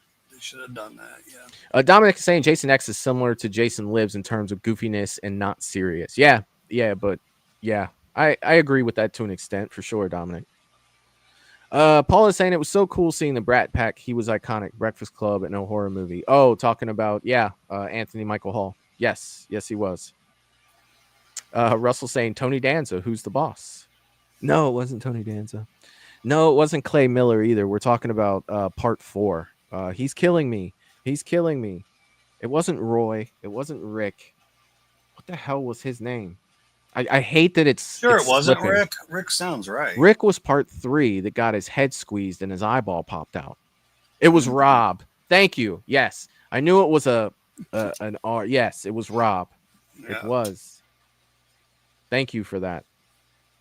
Jason said the nanobot tech is really possible if you see how things are getting smaller at the time. It's only a matter of time before we will see them developed. That's true. This was like 2455.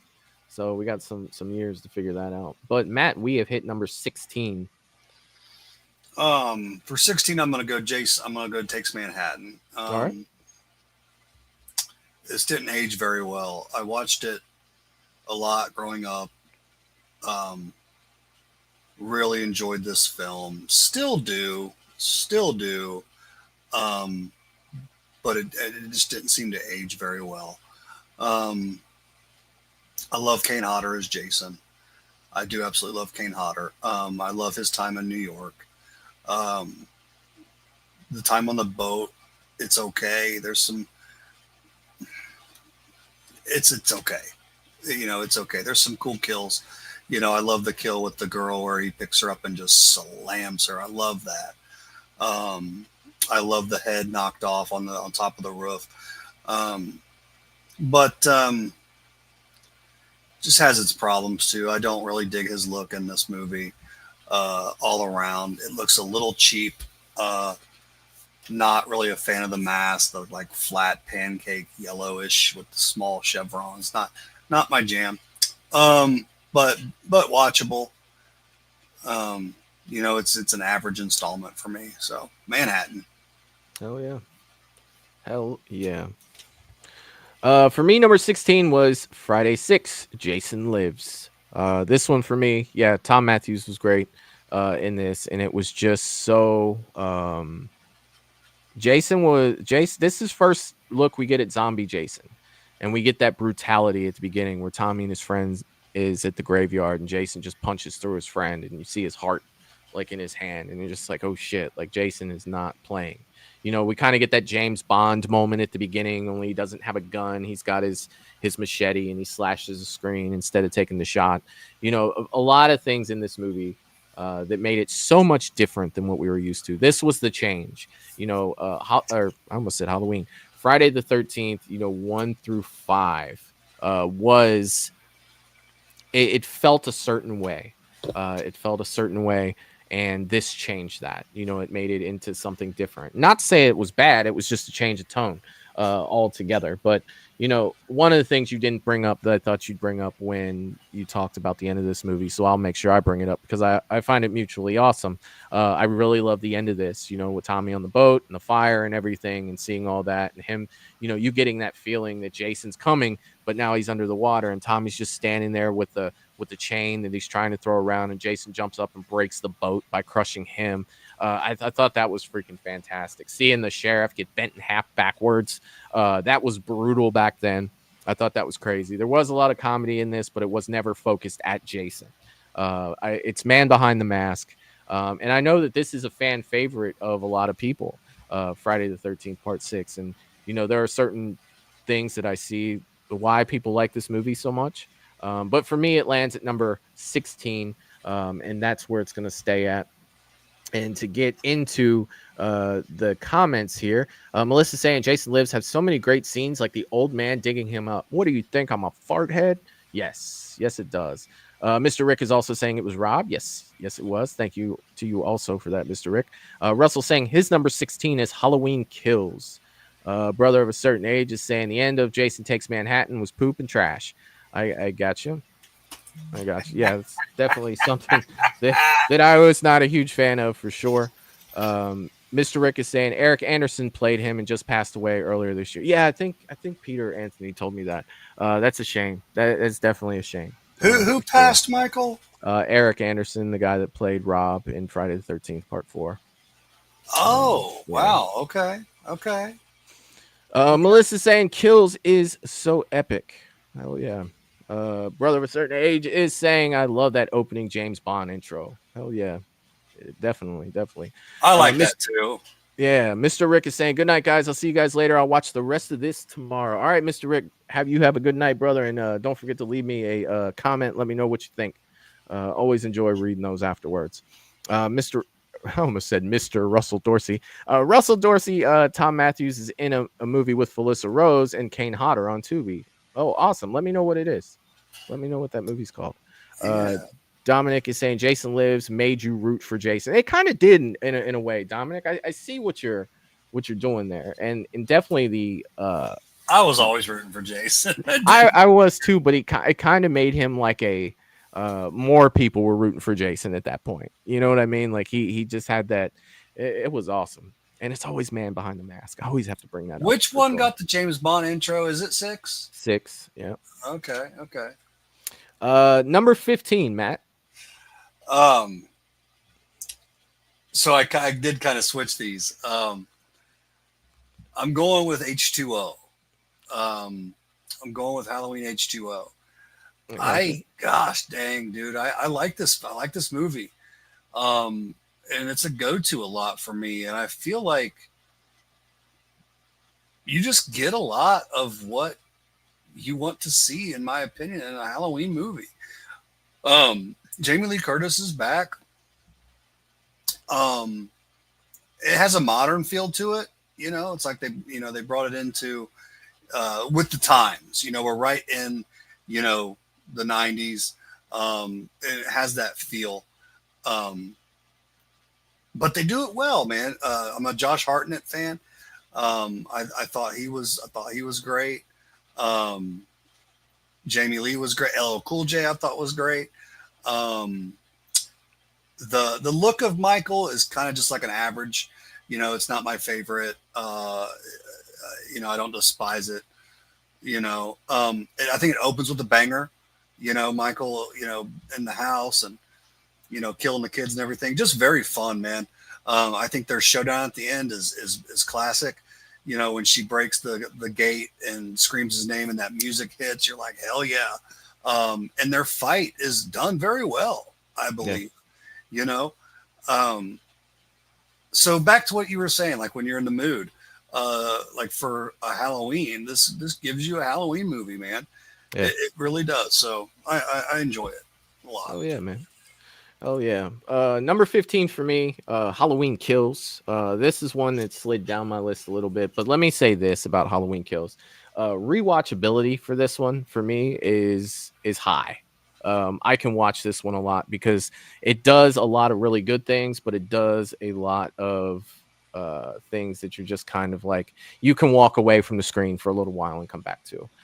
Like the hospital scene and some of that stuff, and Michael Myers is an apex predator and you're just like you know what I mean, like it's just a lot of stuff with this. I did from like the corner, and then when he thinks he's going this way, you come up on this side, and it's just a lot of that, you know what I mean. And one of the things too that kind of bugs me was they showed Michael on the TV in the bar, so they all got to look at his face, but yet they couldn't tell that wasn't him in the hospital. And it just was a big sequence of like, why are we doing this? But then yet transfer over to some Michael shit that was just fucking off the hook. You know what I mean? Going back to his old house and being in the house and the whole thing with the Big John and Little John. I enjoyed that. Like I enjoyed the whole search, and they made me laugh and everything. You know what I mean? But it made me laugh at a time in the movie where I didn't mind laughing. It's not like they were trying to push a whole bunch of like comedic shit at me, because when it got serious, it got serious. It went down that road with that. And I was just like, hell yeah, man. Like I can dig a lot of this. And, one of the scenes you talked about where Michael was putting the knives in that guy's back, he did that with almost like a childlike curiosity. Like you could see him looking at the knife, looking at the back, looking at the knife, and then sticking it in there and then stepping back like he wasn't sure that that's where it went. Like kind of like a kid putting a puzzle together and putting a piece of a puzzle on a puzzle and then stepping back. Like, does that look right? Is that where that goes? And that plays into what Hawkins was talking about, to where, he's a 6-year-old boy with the strength of a man. I'm paraphrasing. I don't remember it line for line. And that played into what, Hawkins was saying to Laurie in the hospital. And I really like that whole connection, that they were trying to build that he is, that certain way. You know what I mean? Like it was like, I dig this movie. We're getting into movies that I like at this point. None of these movies, including, probably going all the way up to Friday the 13th OG, that I can say I like all of these movies at this point. We've gotten out of the poo basket for me. And I'm now talking about movies that I really enjoy. And Halloween Kills, I do enjoy it. I just wish that it kind of had, did some things differently for sure. And that's my number 15. That's where I am for number 15. Let me catch this. Paula's saying I love Josh Hartnett. Oh, that's awesome. It's freaking awesome. Dominic saying I was just waiting for a slasher cinematic universe with Freddy, Jason, Michael, etc. Yeah, man, I don't think that'll ever come, big, but you should check out CCC Entertainment. They have something called the Horrorverse that might scratch that itch for you just a little bit. It's over on YouTube. You should check that out. James is saying Michael looked young in Halloween H2O. Well, his mask, yeah. He kind of did. I get that. He kind of did. Yeah. He looked like a young Michael. Yeah, I get that. Russell said his number 15 is Halloween H2O. Melissa said you didn't rank Scream franchise, Michael. Wrong turn, Jeepers Creepers yet. We did do Scream. We did Scream about 2 years ago, and that'll be coming back in January. After the holidays and everything, we'll jump back into Scream for sure, I promise. But as for Wrong Turn and Jeepers Creepers, no, we did not jump into those yet per se. for ranking of the franchise. A brother of a certain age is saying it was so cool to see the homie from Weird Science getting some shine and kills. Oh yeah. Oh yeah. Well, I love Weird Science. Weird Science, that's my jam. Russell Dorsey said it's called Go Away, Michael movie with Tom Matthews. Okay, cool. It's called Go Away. All right, I'll definitely look for that for sure. I'll put it on my list. I definitely have a list. James is saying Evil dies tonight. Yes, it does. Oh God. Dominic Sinclair says Halloween Kills was Jason Lives for Halloween. All right, I got you. Matt, we've hit number 14, sir. Where do you sit at number 14? Number 14 for me is going to be the Nightmare remake. I stand behind this movie. I enjoy this movie. I like Jackie Earle Haley's portrayal of Freddy in this movie. He's dark. He's sinister. I love the main kid in this movie. I'm a big fan of that actor. And it's a go-to for me, man, for nightmares, actually. It is a go-to. I'll even say that. I like how he looks minus the CGI. You know, if you got the CGI, if you were able to take the CGI off his face and just kind of go with how they set up the makeup of a more realistic burn victim, I was digging it. It didn't need the CGI. I thought that was kind of stupid. But yeah, man, I don't know what it is about this movie. You know, he's not goofy, so I think that's a big part. You know, he's not doing these, you know, funny one-liners and stuff. You know, he's kind of back to, you know, how I like Freddy. So for me, man, yeah, it's a go-to for the nightmares for me. The remake. I got you. My number 14, I'm going with H2O. And you brought up, you know, a lot of the points on why I do enjoy this movie. The only thing that I'll say that was a little different that I didn't really like about it was the atmosphere of the movie. You know, it didn't feel like a Halloween movie to me. It felt more like a Scream or an Urban Legends or I Know What You Did Last Summer. It just had a familiar Jamie Lee Curtis in it. You know, you didn't get the color tone you did at the beginning when they were in Haddonfield. It was darker, you know, not that it was just nighttime because it wasn't when they started, but it was very clean for me. But again, you talking about the ending, I felt like they did great. And I would have chose a different mask for sure. Not the three that they had in this movie. It didn't make me feel like Michael was intimidating enough, but all in all, I do enjoy the movie. And that's why it's number 14 for me. Let's see. Russell saying these rankings are hard. Which one do I put at number 14? Wow. Yeah, dude. Welcome to my world. For sure.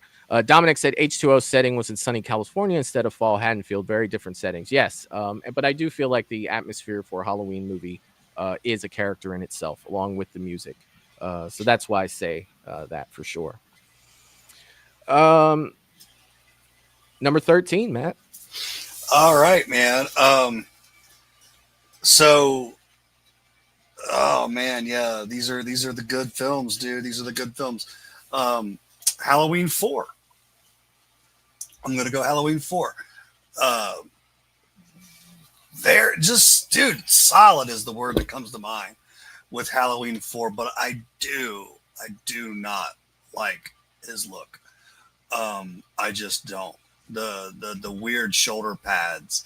I think it's, you know, you mentioned Michael not being very intimidating in H2O, and I feel the same with 4. Yeah. Not a very intimidating mask. But dude, as far as, you know, like talking about Loomis at his peak, you know, he's at his peak in 4. I feel like, you know, the story's good. The kills are good. The, you know, interesting cast members. You know, I love the ending. I love the whole, you know, when Michael's on the truck and, you know, they're cruising down the road there. And I love it all. I love the throat rip. I absolutely love that throat rip. It's in my opinion, gnarly is how I would put that. Yeah. It's gnarly, man. So, And that's also this is also the one where he has the conversation.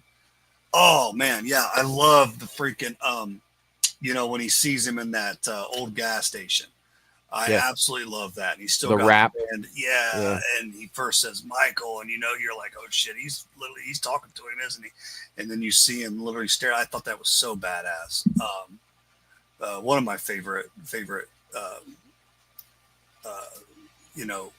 meetings with Michael and Loomis is in that gas station. But very high up on my list, man, for a Halloween film. I enjoy part 4, man, very much. And like you said, Michael, imagine some of those scenes in that movie with a badass mask and just a different looking Michael. Like, holy the shit. lightning in Jamie's room will always stick out to me for that, because I feel like that's an epic looking scene. But it would be even more epic with the Shatner mask. I'll say for sure. Yeah. Give him a 78 nag. Yeah. Number 13 for me, and this movie is moving up every time I watch it. I can't help it. It's A Nightmare on Elm Street 4. This movie is moving up for me at an alarming pace, my friends. An alarming pace. When I first saw this, I didn't like the fact that Tuesday Night replaced what's her name from part 3. But it's something that has grown not to bother me. It used to bother me that the dog taking a piss was what resurrected Freddy somehow, some way.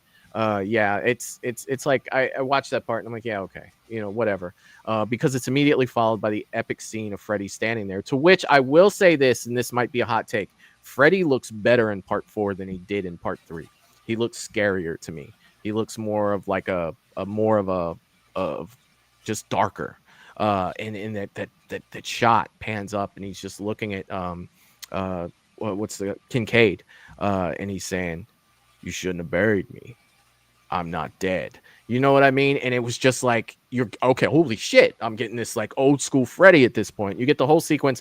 Kincaid's death, yes, a little underwhelming, but I'm getting that whole. Thank you, Dominic. Patricia Arquette. Tuesday Night replaced Patricia Arquette. You get that whole sequence again, with the junkyard. I really dug it. I just wish Kincaid would have got a little better of a send off, because he was a huge character from part 3. The rest of this, I dig. I love Lisa Wilcox. I love the character of Alice. I really think she took over the reins very well. If they had to kill off Kristen, and that's fine. I'm assuming they did that because of the change of actresses. But yeah, man, like I dug this all the way through. Like I really enjoyed it. I loved it. But that's where I am for number 13, Matt. And we are all the way down to number 12. So 12 for me is going to be Friday the 13th, part 2.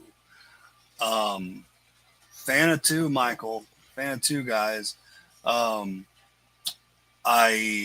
love that. I think it's even more so as time goes on. I do think it's super cool that we have the one film where Jason has a sack instead of the actual hockey mask. Hell, I was talking with my mother in the shop today. She was asking me about a Jason sack that we had, and I was explaining it to her today because, for her kind of being, still a little bit newer into this, for her, Jason is the hockey mask. So she, she kind of had a like dumbfounded look on her face, and I said, before he got the hockey mask, he actually wore a sack, and she thought that was pretty cool as well. And it is, and he looked good. And I liked his portrayal. This was a different type of Jason. He was, he was running. He was, I'd even say agile. I mean, like, he was spry. He was younger. Yeah, he was younger. But love it, dude. I love it. Like he's in the fucking room and he pops up, and I love that scene. I love him chasing her into the cabin, and he's coming full speed, and she's got literally like 0.2 seconds to like get her ass somewhere. I love it. Shot so beautifully. It's one of the best endings, man. Her pulling that out of her ass at the very last minute, I thought was super cool. To act like Act Like Pamela. I thought was amazing. And another killer jump scare, dude, when he busts out of the window looking all gnarly. Tom Savini. I'm pretty sure Tom Savini worked on that, but whoever did, it looked fantastic. He looked sick. But very fun watch, man. Oh yeah. So Friday 2. And I'll just piggyback off you because that's my number 12 as well. Friday 2, dude. And you hit most of it. I just have to say that, Jenny, my favorite Friday final girl. She was smart, used psychology. You know what I mean? And that was her biggest thing was, she used psychology on Paul. You get one of my favorite scenes where they're sitting down at the fire. Like, I'm gonna give it to you straight about Jason. That's iconic to me. So many good. The wheelchair kill with the machete to the face, and he just lets his ass roll down the stairs. Like, that's brutal. Like, you lose Crazy Ralph in this one. He finally meets his maker. He's done for. But so many good things about this movie, man. And it was one I didn't like as a kid because he didn't have a hockey mask. Like that. Growing up, though, it's like getting older. It's just like, man, this got some cool ass kills in it, and it's really, really fucking good. So that's my number 12. Is Friday the 13th Part 2, and I do want to say that Mayanne has reached her 7 months as a Movies and Beyond member, saying here, listening, and getting these kids to bed. Thank you, Mayanne. Thank you so much for being here and everything that you do for the channel. And hell yeah.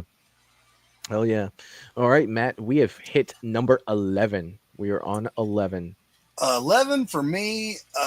I'm going with oh shoot. So I'm gonna do the 2009 Jason remake. I'm going with the remake. It's still it's crazy to me, Michael, how long it's been like that we haven't had Jason on the big screen. Like, how long are they gonna make us wait, man? You're talking about 2009. That's been a hot minute, dude. But I'm glad we got this remake. I feel like it gets a little better even with age. Like, it's also a go-to for me. It's also a go-to. The ending, I thought, could have been a little bit better, for sure. It's a little bit underwhelming, I'll say, about the ending. But as far as, dude, the cast and we talk about Trent and just great characters, man. Great characters, great kills. We touched on Derek Mears, and he's an absolute beast of a Jason. I love his portrayal as Jason, man. Very, very fun movie, dude. I can watch it anytime. I'm going to 2009 remake. Oh yeah, man. And I'll just piggyback off of you because that's my number 11 as well. For sure, man. And you can't do that. Yeah, you can't leave out the opening sequence of this movie. It was freaking fantastic. Keep talking about that, Mike. I'm gonna use the restroom real quick, buddy. All right. You have to talk about the opening part of this movie, and some of the characters were great. I do understand the things that are wrong with this movie, but at the same time, it's one that I can watch multiple times. I could just put it in and watch it. Hell, our channel members watched it all together the other night, and we had an absolute blast with this one. Definitely one that I enjoy more and more as time goes on. When I first saw this movie, I wasn't a huge fan of it. I didn't like the fact that Jason had a hostage. Like, that really stuck with me, and I left the theater mad when that happened. I was a little disappointed that they went that way. But I mean, when you look at Jason and how brutal he was, how big he was, how fast he was, hell, we had that whole spiel earlier where we talked about him being a linebacker on a football field, like, because that's what he was. He was a beast. Like, Jason, Derek Mears' Jason was definitely intense for sure. So that's my number 11, Friday the 13th remake for sure. Brother of a Certain Age put this up too, and this is definitely one that we've had many conversations about. And if I'm not mistaken, Matt may have actually talked to I'll have to see if it was him. Somebody told me that they talked to Amy Steele. It was either Matt or maybe it was Peter. If to find out in Friday the 13th, did we ever find out what happened to Paul? Was his interaction with Jenny a dream? Jason seemed young and curious. That was always open-ended for me, because if you really start to break that down, and look at the fact that if her interaction with Paul was a dream, how did she survive Jason with the sweater on? Because he came in and intervened. So we saw that Muffin came back at the end as well, and that we saw Muffin dead when those kids went to Camp Crystal Lake from the other side. So I don't know, man. It's open, and I'm sure that people will say that they know a definite answer, but I feel like it was kind of left open for you to kind of interpret the way that you wanted to. And I know that's kind of a cop out for the question that you're asking. It'd just be easier for me to say I don't know. But it is definitely a conversation that I would love to have to really try to break that down and see if it was real or a dream. I hope that helps a little bit. Dominic is saying Jason was new to killing and was not prepared. Yeah, you could tell that in part 2. You definitely could. Russell said, love the cat fight with Pamela Voorhees and Alice in Friday the 13th. Dude, Pamela was brutal. She was getting down, like seriously. She was getting down. I see that Russell also number 11 was the remake as well. Hell yeah, man. Oh yeah. Michael is saying Trent was a perfect jerk. Trent was, dude, the more I watch it, the more I watch it, it's just like the more of a fan I become of Trent. Like I can't help it, dude. He's just such a dick that I can't help but to be like, this guy makes me laugh. Like seriously, because he is a dick. Seriously. I heard dick. You're talking about Trent. You already know. So was it? Let me ask you this. A brother of a certain age brought this up. He said, in Friday the 13th 2, did we ever find out what happened to Paul? Was his interaction with Ginny a dream? Because, there's a lot of things like surrounding that. So I guess it wasn't you that talked to Amy Steele about that. Somebody told me that they did. And I thought it may have been you, but I guess that it wasn't. Because you have to really think about, what happened. Like he wasn't gone. Muffin was back. We saw Muffin dead earlier. So it's definitely debatable. We'll definitely have to tackle that at another time for sure. For sure. Yeah, it wasn't me. Okay. I'll have to figure out who the hell told me that. It comes with age. Number 10, Matt, where you sit with number 10? Okay. Versus Freddy versus Jason. I'm going versus, man. Sorry. Oh, it's getting late, buddy. We'll wrap these up here soon. This movie is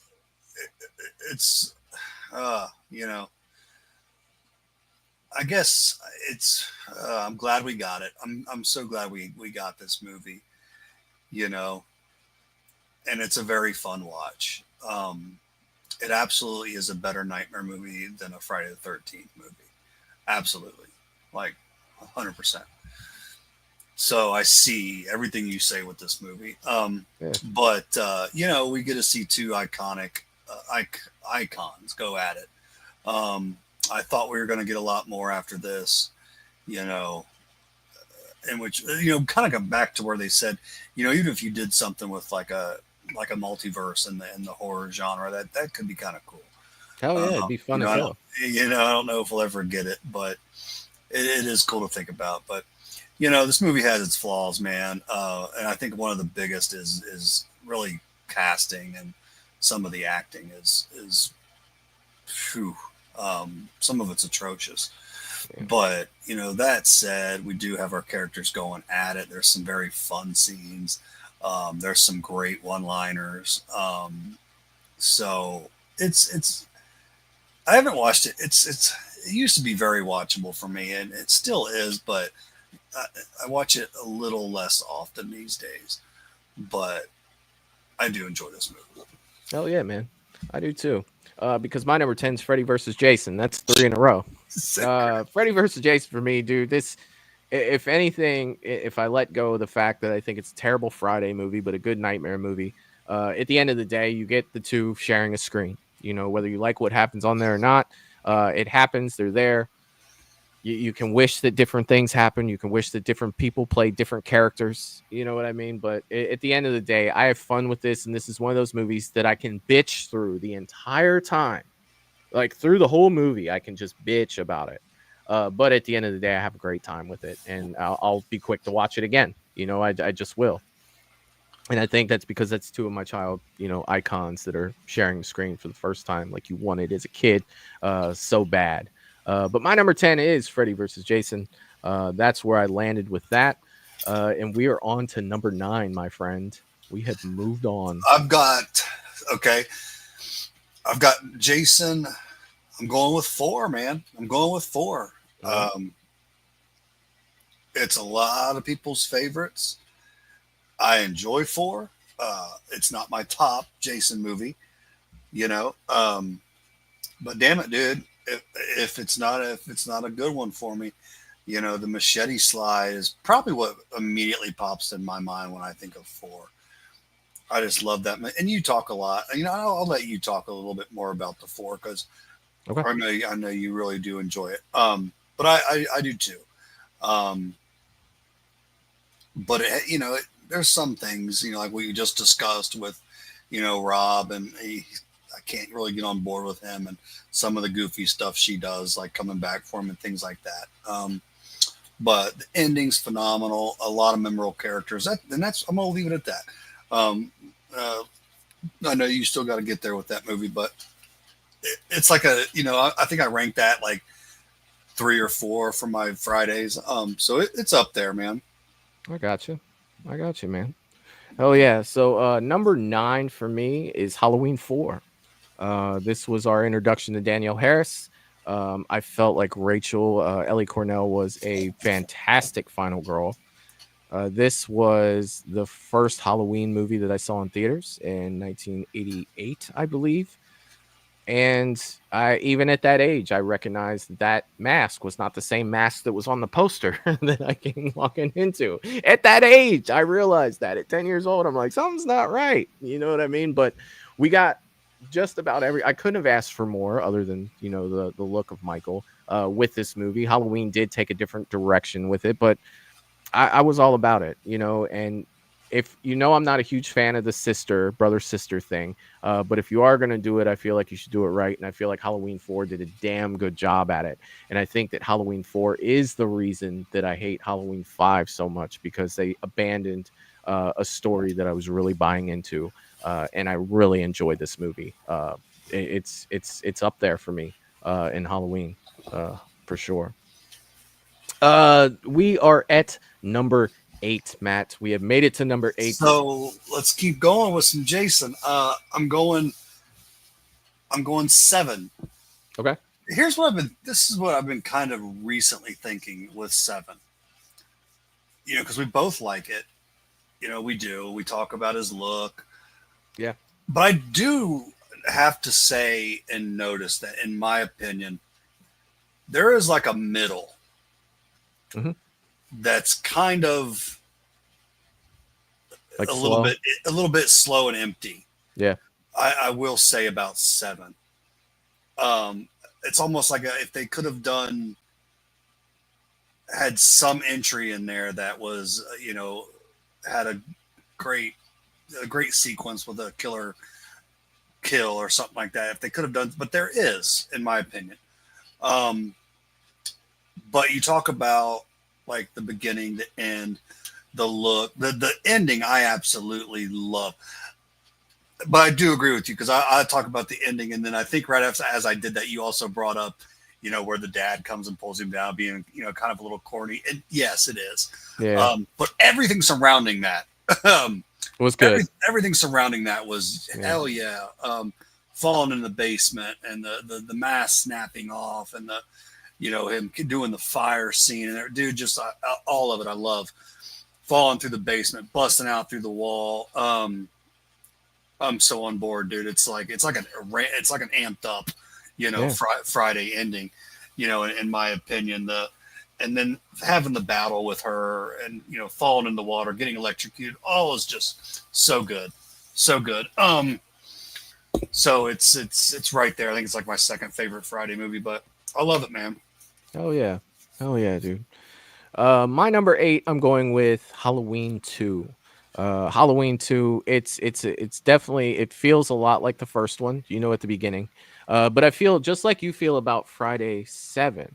I feel about Halloween 2. I think it has that long middle stretch where you're just like, what are we doing? You know, like we need to amp this up just a little bit. You know, it's unfortunately it is a movie that I like a whole lot, but it is one that I will find myself dozing a little bit while I'm watching it until you get to the ending sequence where it picks back up and you get the intense chase scene going on with Loomis, and then you get the blood tears and you get the firewalk and you get all those cool things. But I do feel like the middle does have a few long stretches with peppered in good shit throughout, like Bud in the hot tub, that whole thing. I think that's good.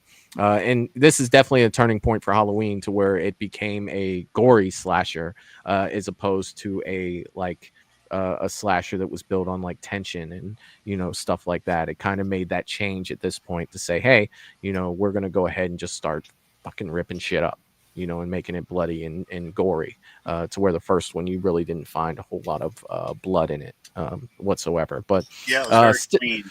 yeah, still up there for me. Halloween 2 is my number 8. I do want to read this comment real fast where Brother of a Certain Age says, ironically, the actor who played Jason in 4's real name was Ted. Yes, it was Ted White. Ted, where's the corkscrew? Yeah. I absolutely love it.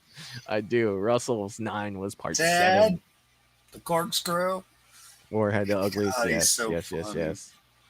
And Russell's going with his part 8 is Nightmare on Elm Street 1, the OG. I got you. Okay. I got you, my man. Matt, you're number 7, sir.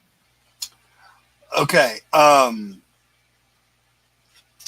me take a look at this for a second here. And I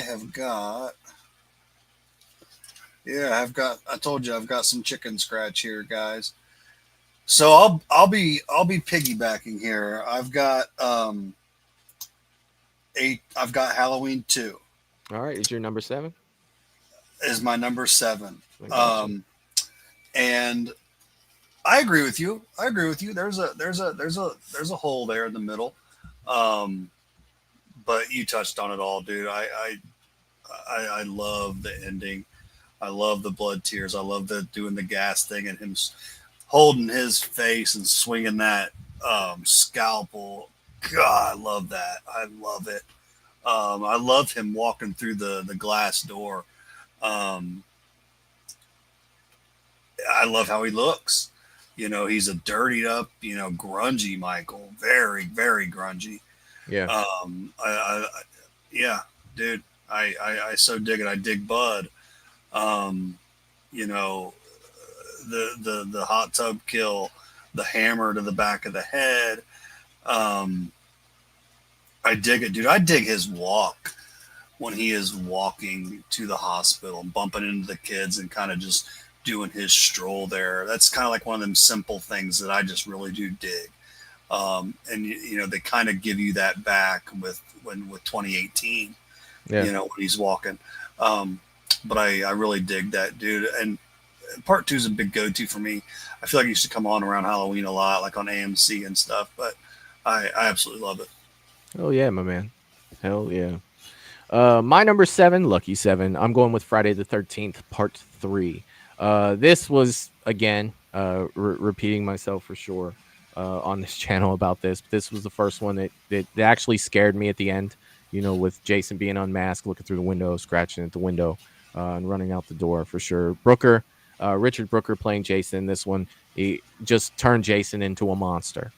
He was much bigger in part 3, very noticeable than he was in part 2. Remember that beautiful face? Yeah. 3. More menacing, more frightening. Just a overall, just a more beast ass Jason. And of course that's where we got the hockey mask. This was filmed in 3D, which I still want to see it in 3D. I still haven't seen it in 3D. But yeah, man, I haven't either. A lot of good things with this movie, dude, and it definitely has earned his spot. Number 7 for me in this list. I absolutely adore this movie. So Friday the 13th part 3 is my number 7, and we are down to number 6, almost to top 5. All right, so man.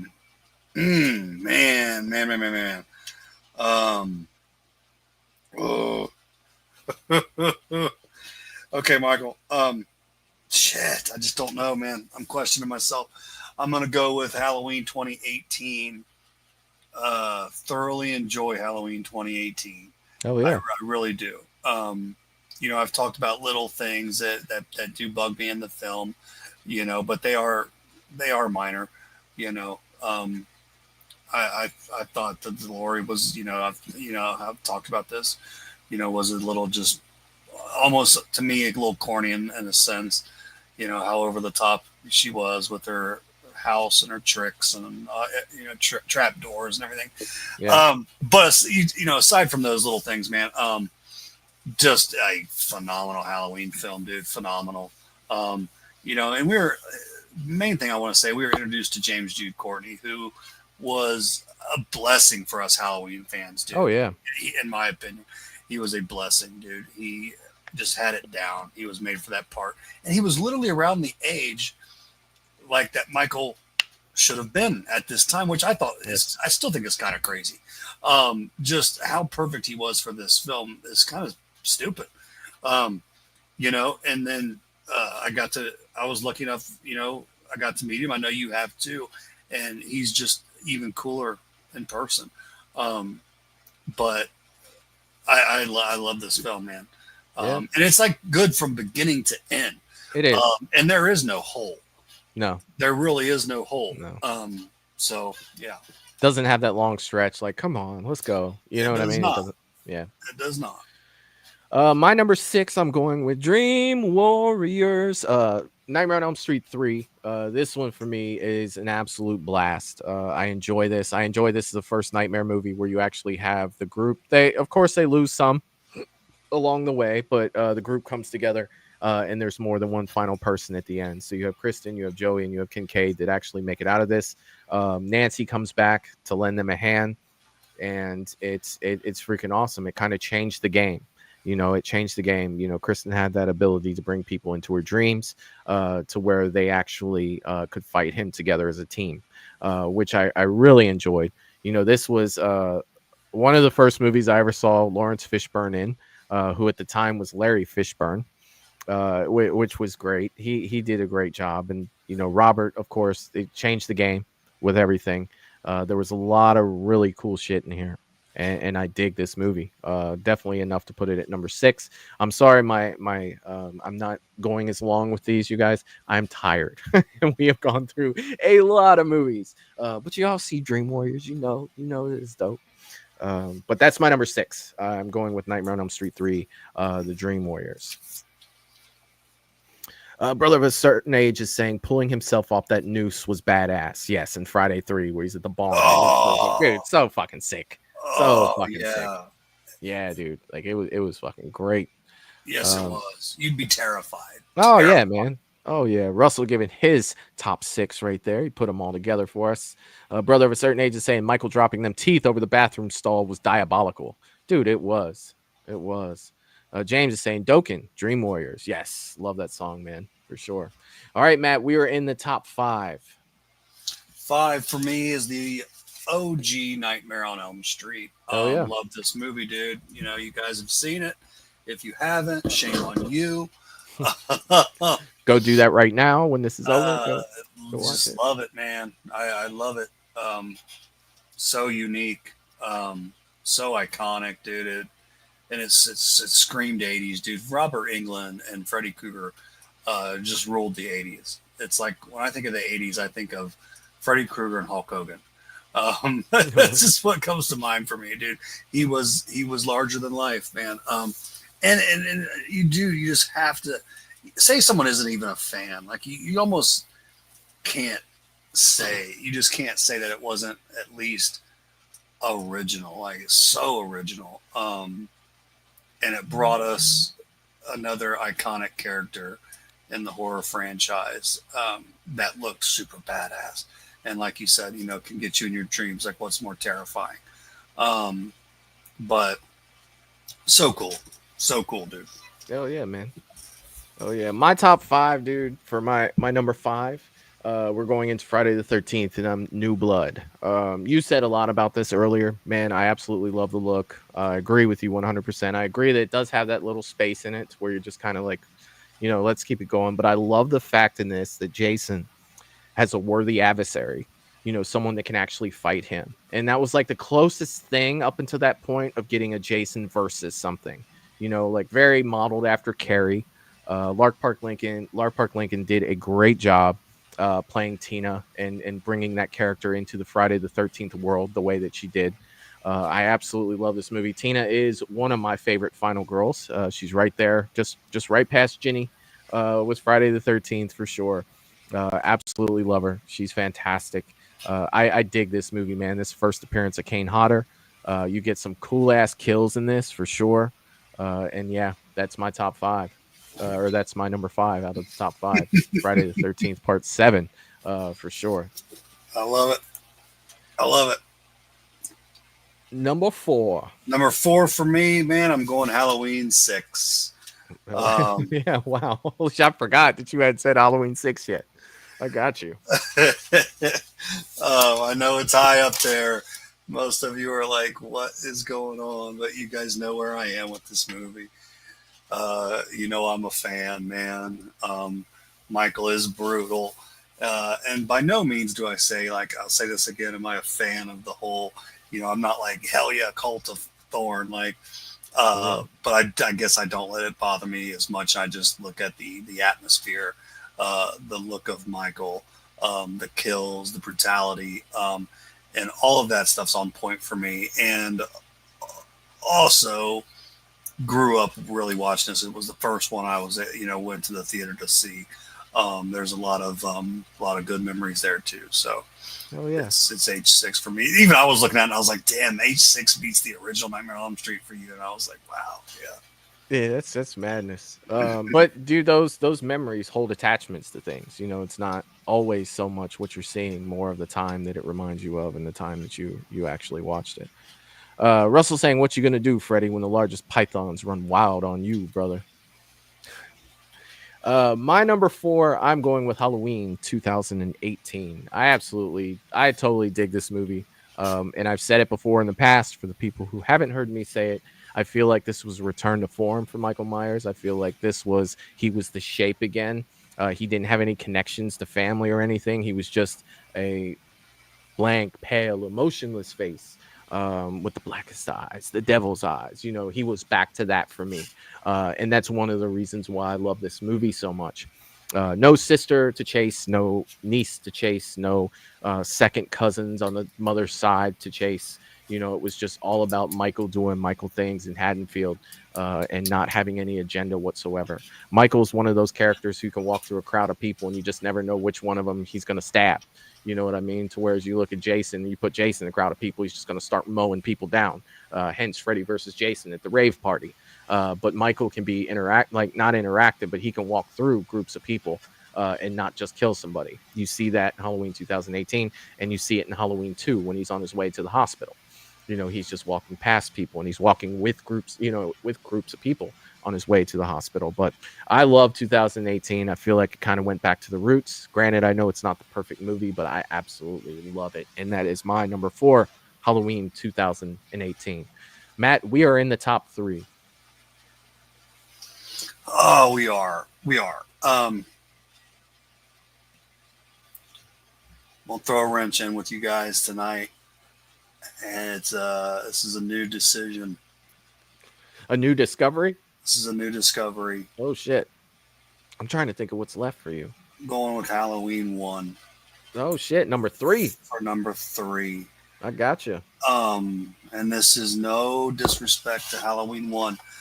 But what I've been telling myself is, you know, I'm going back to the rewatchability and how often do you spend on this versus this one. I got you. So I love it. I mean, we love all these movies, dude. We're talking about, you know, number 3, top 5. Shit, we're talking about top 3. Yeah. So I'm going with H1, man. I love it. You know, you know what all we love it for.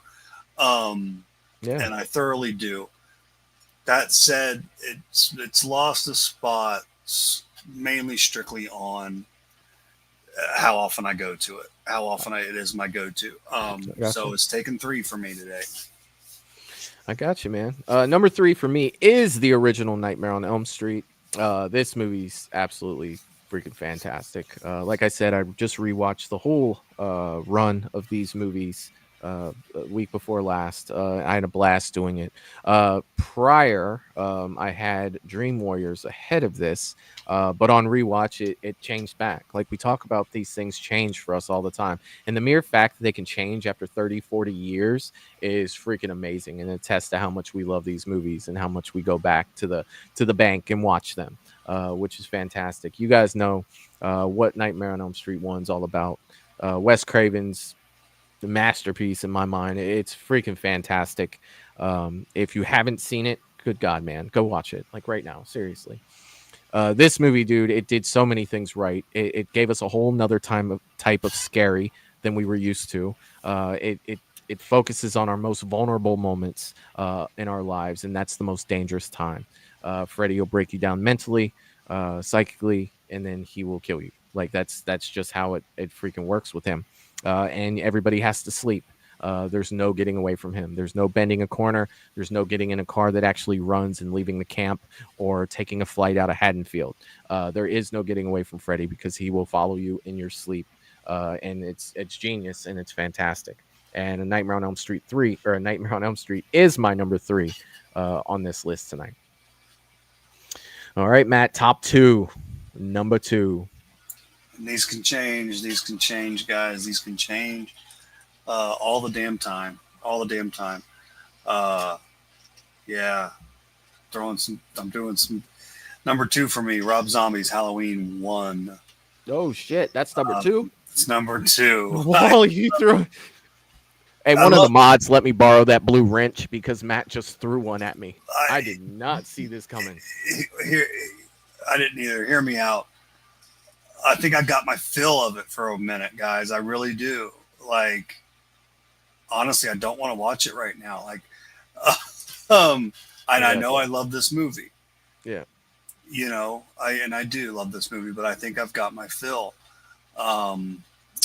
So right now, it's at 2, man. I love it. You know, I am a fan.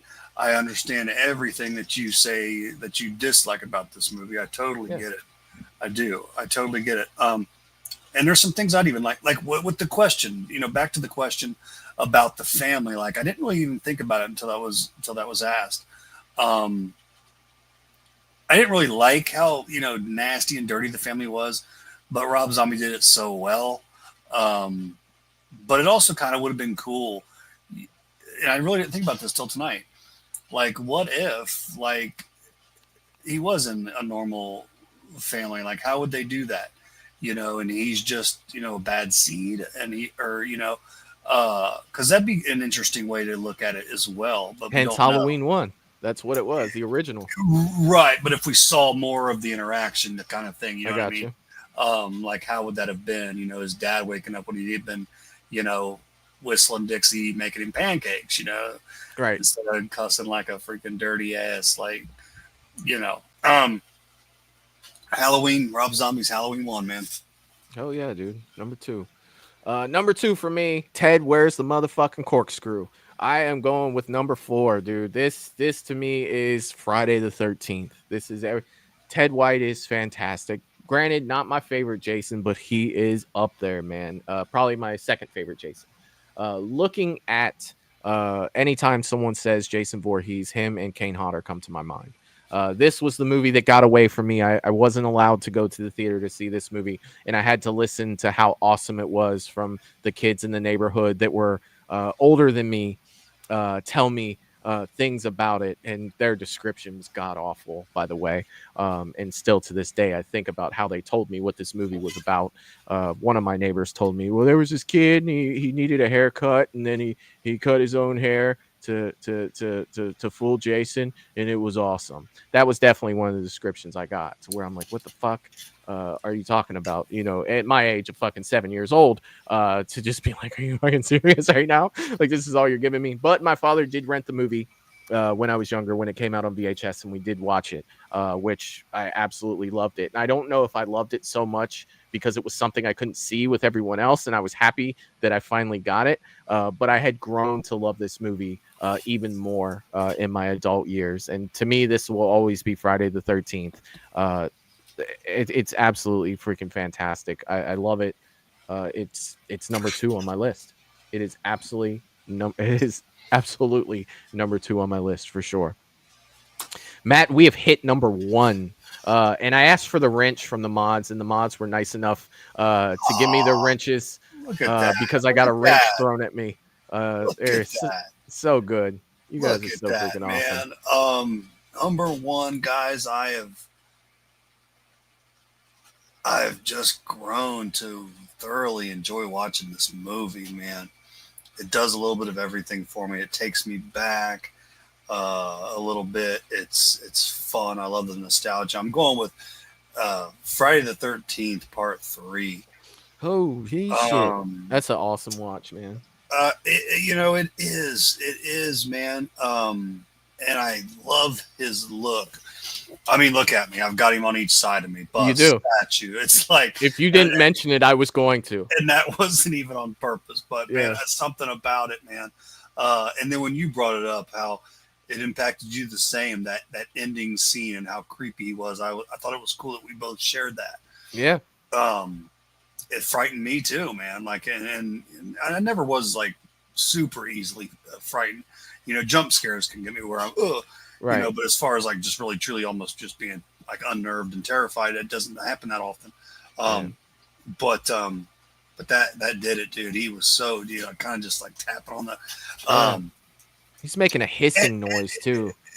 Is he? Yeah. Like, watch that. You owe it to yourself to watch that with headphones on at some point. Okay. Actually hear that. Like, okay. Yeah. Okay.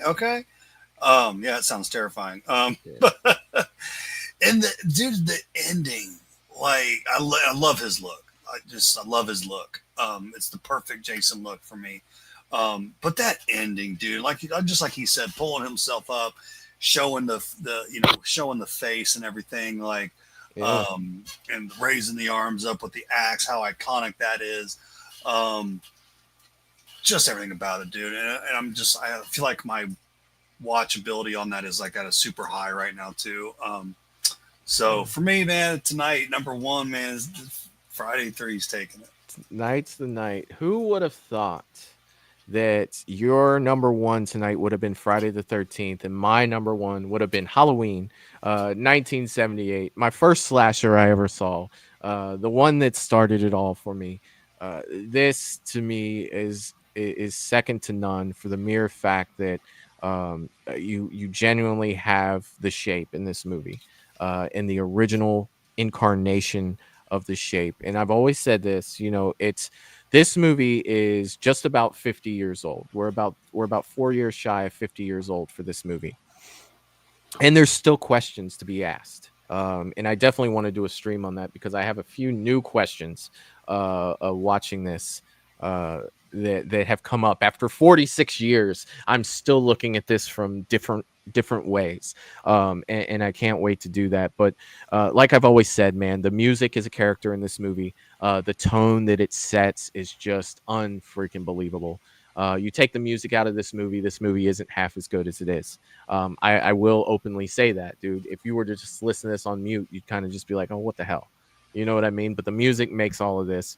Loomis is fantastic in this. When Michael's not on screen, Loomis is constantly hyping him up and painting that picture for us of what we don't know.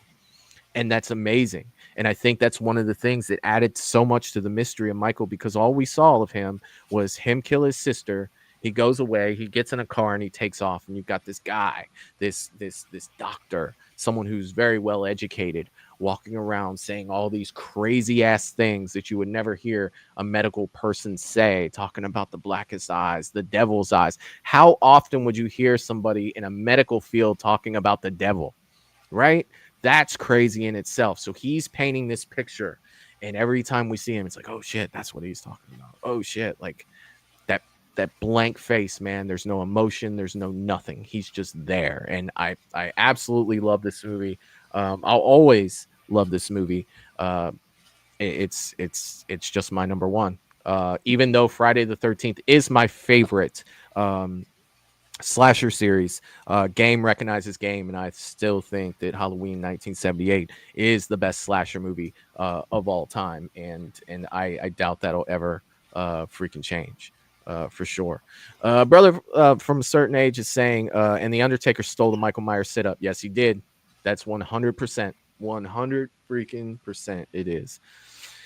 Matt, sir, that was a lot of movies to go through tonight. That was 33 freaking movies. But we did it. And we did it in over 45 minutes shorter than we did it last time. So we were able to get that. Maybe in 2 years, we'll try to knock it down another half an hour. But for all you great people that fucking hung out with us this entire time, you guys are fucking amazing. Amazing. Did you have anything that you want to talk about, Matt, before we got out of here for tonight? Any Mad Matt stuff tonight? Not Mad Matt stuff. I mean, as always, you go come see me. All are welcome. You know, we got killer stuff in there for the holiday season. Gift certificates.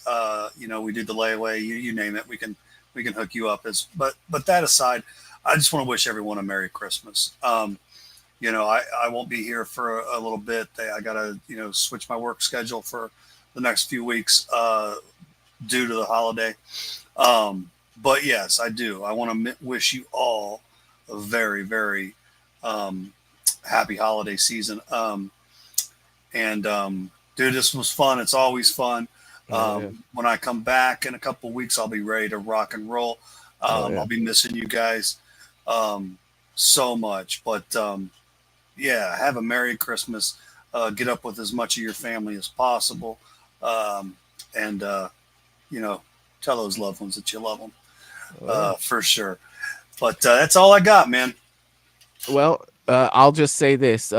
Be sure to tune in Friday night at 9 p.m. over here. We will be doing Christmas horror shorts at 9 p.m. Be sure to jump over here and join me for that. Next Sunday, we will be doing a bracket tournament of Christmas movies, not just horror, all Christmas movies. You'll be able to throw them into the bracket, and we will go through that. If you'd like to support Movies and Beyond outside of YouTube, you can do so at Patreon. If you'd like to support Movies and Beyond besides what you beautiful people already do, you can click that join button just below the screen there to become a channel member. If you need anything else from all your horror needs, you can visit Mad Matt's Mask on Facebook, and he'll be able to work out something for you guys. And with that being said, Matt, thank you again for being here, my friend. I know it was a long show tonight. I want you to enjoy your holidays, buddy. I'm sure I'll see you next week at some point, not on the show, but outside of here. And you'll be missed here, sir. But when you come back, we'll hit it hard. Start celebrate 2025, man. And Movies and Beyond. We're just gonna keep going up, brother. We're just gonna keep doing cool shit. So hell Sounds great, man. Hell yeah, we'll man. Talk soon, Michael, for sure. We will. Everybody else in the chat, you guys are amazing. We love you guys. We love you guys 3,000. With that being said, we're out of here for tonight, and I'll see you guys next time. Peace. Love you guys. Toodaloo, motherfucker. Hey, you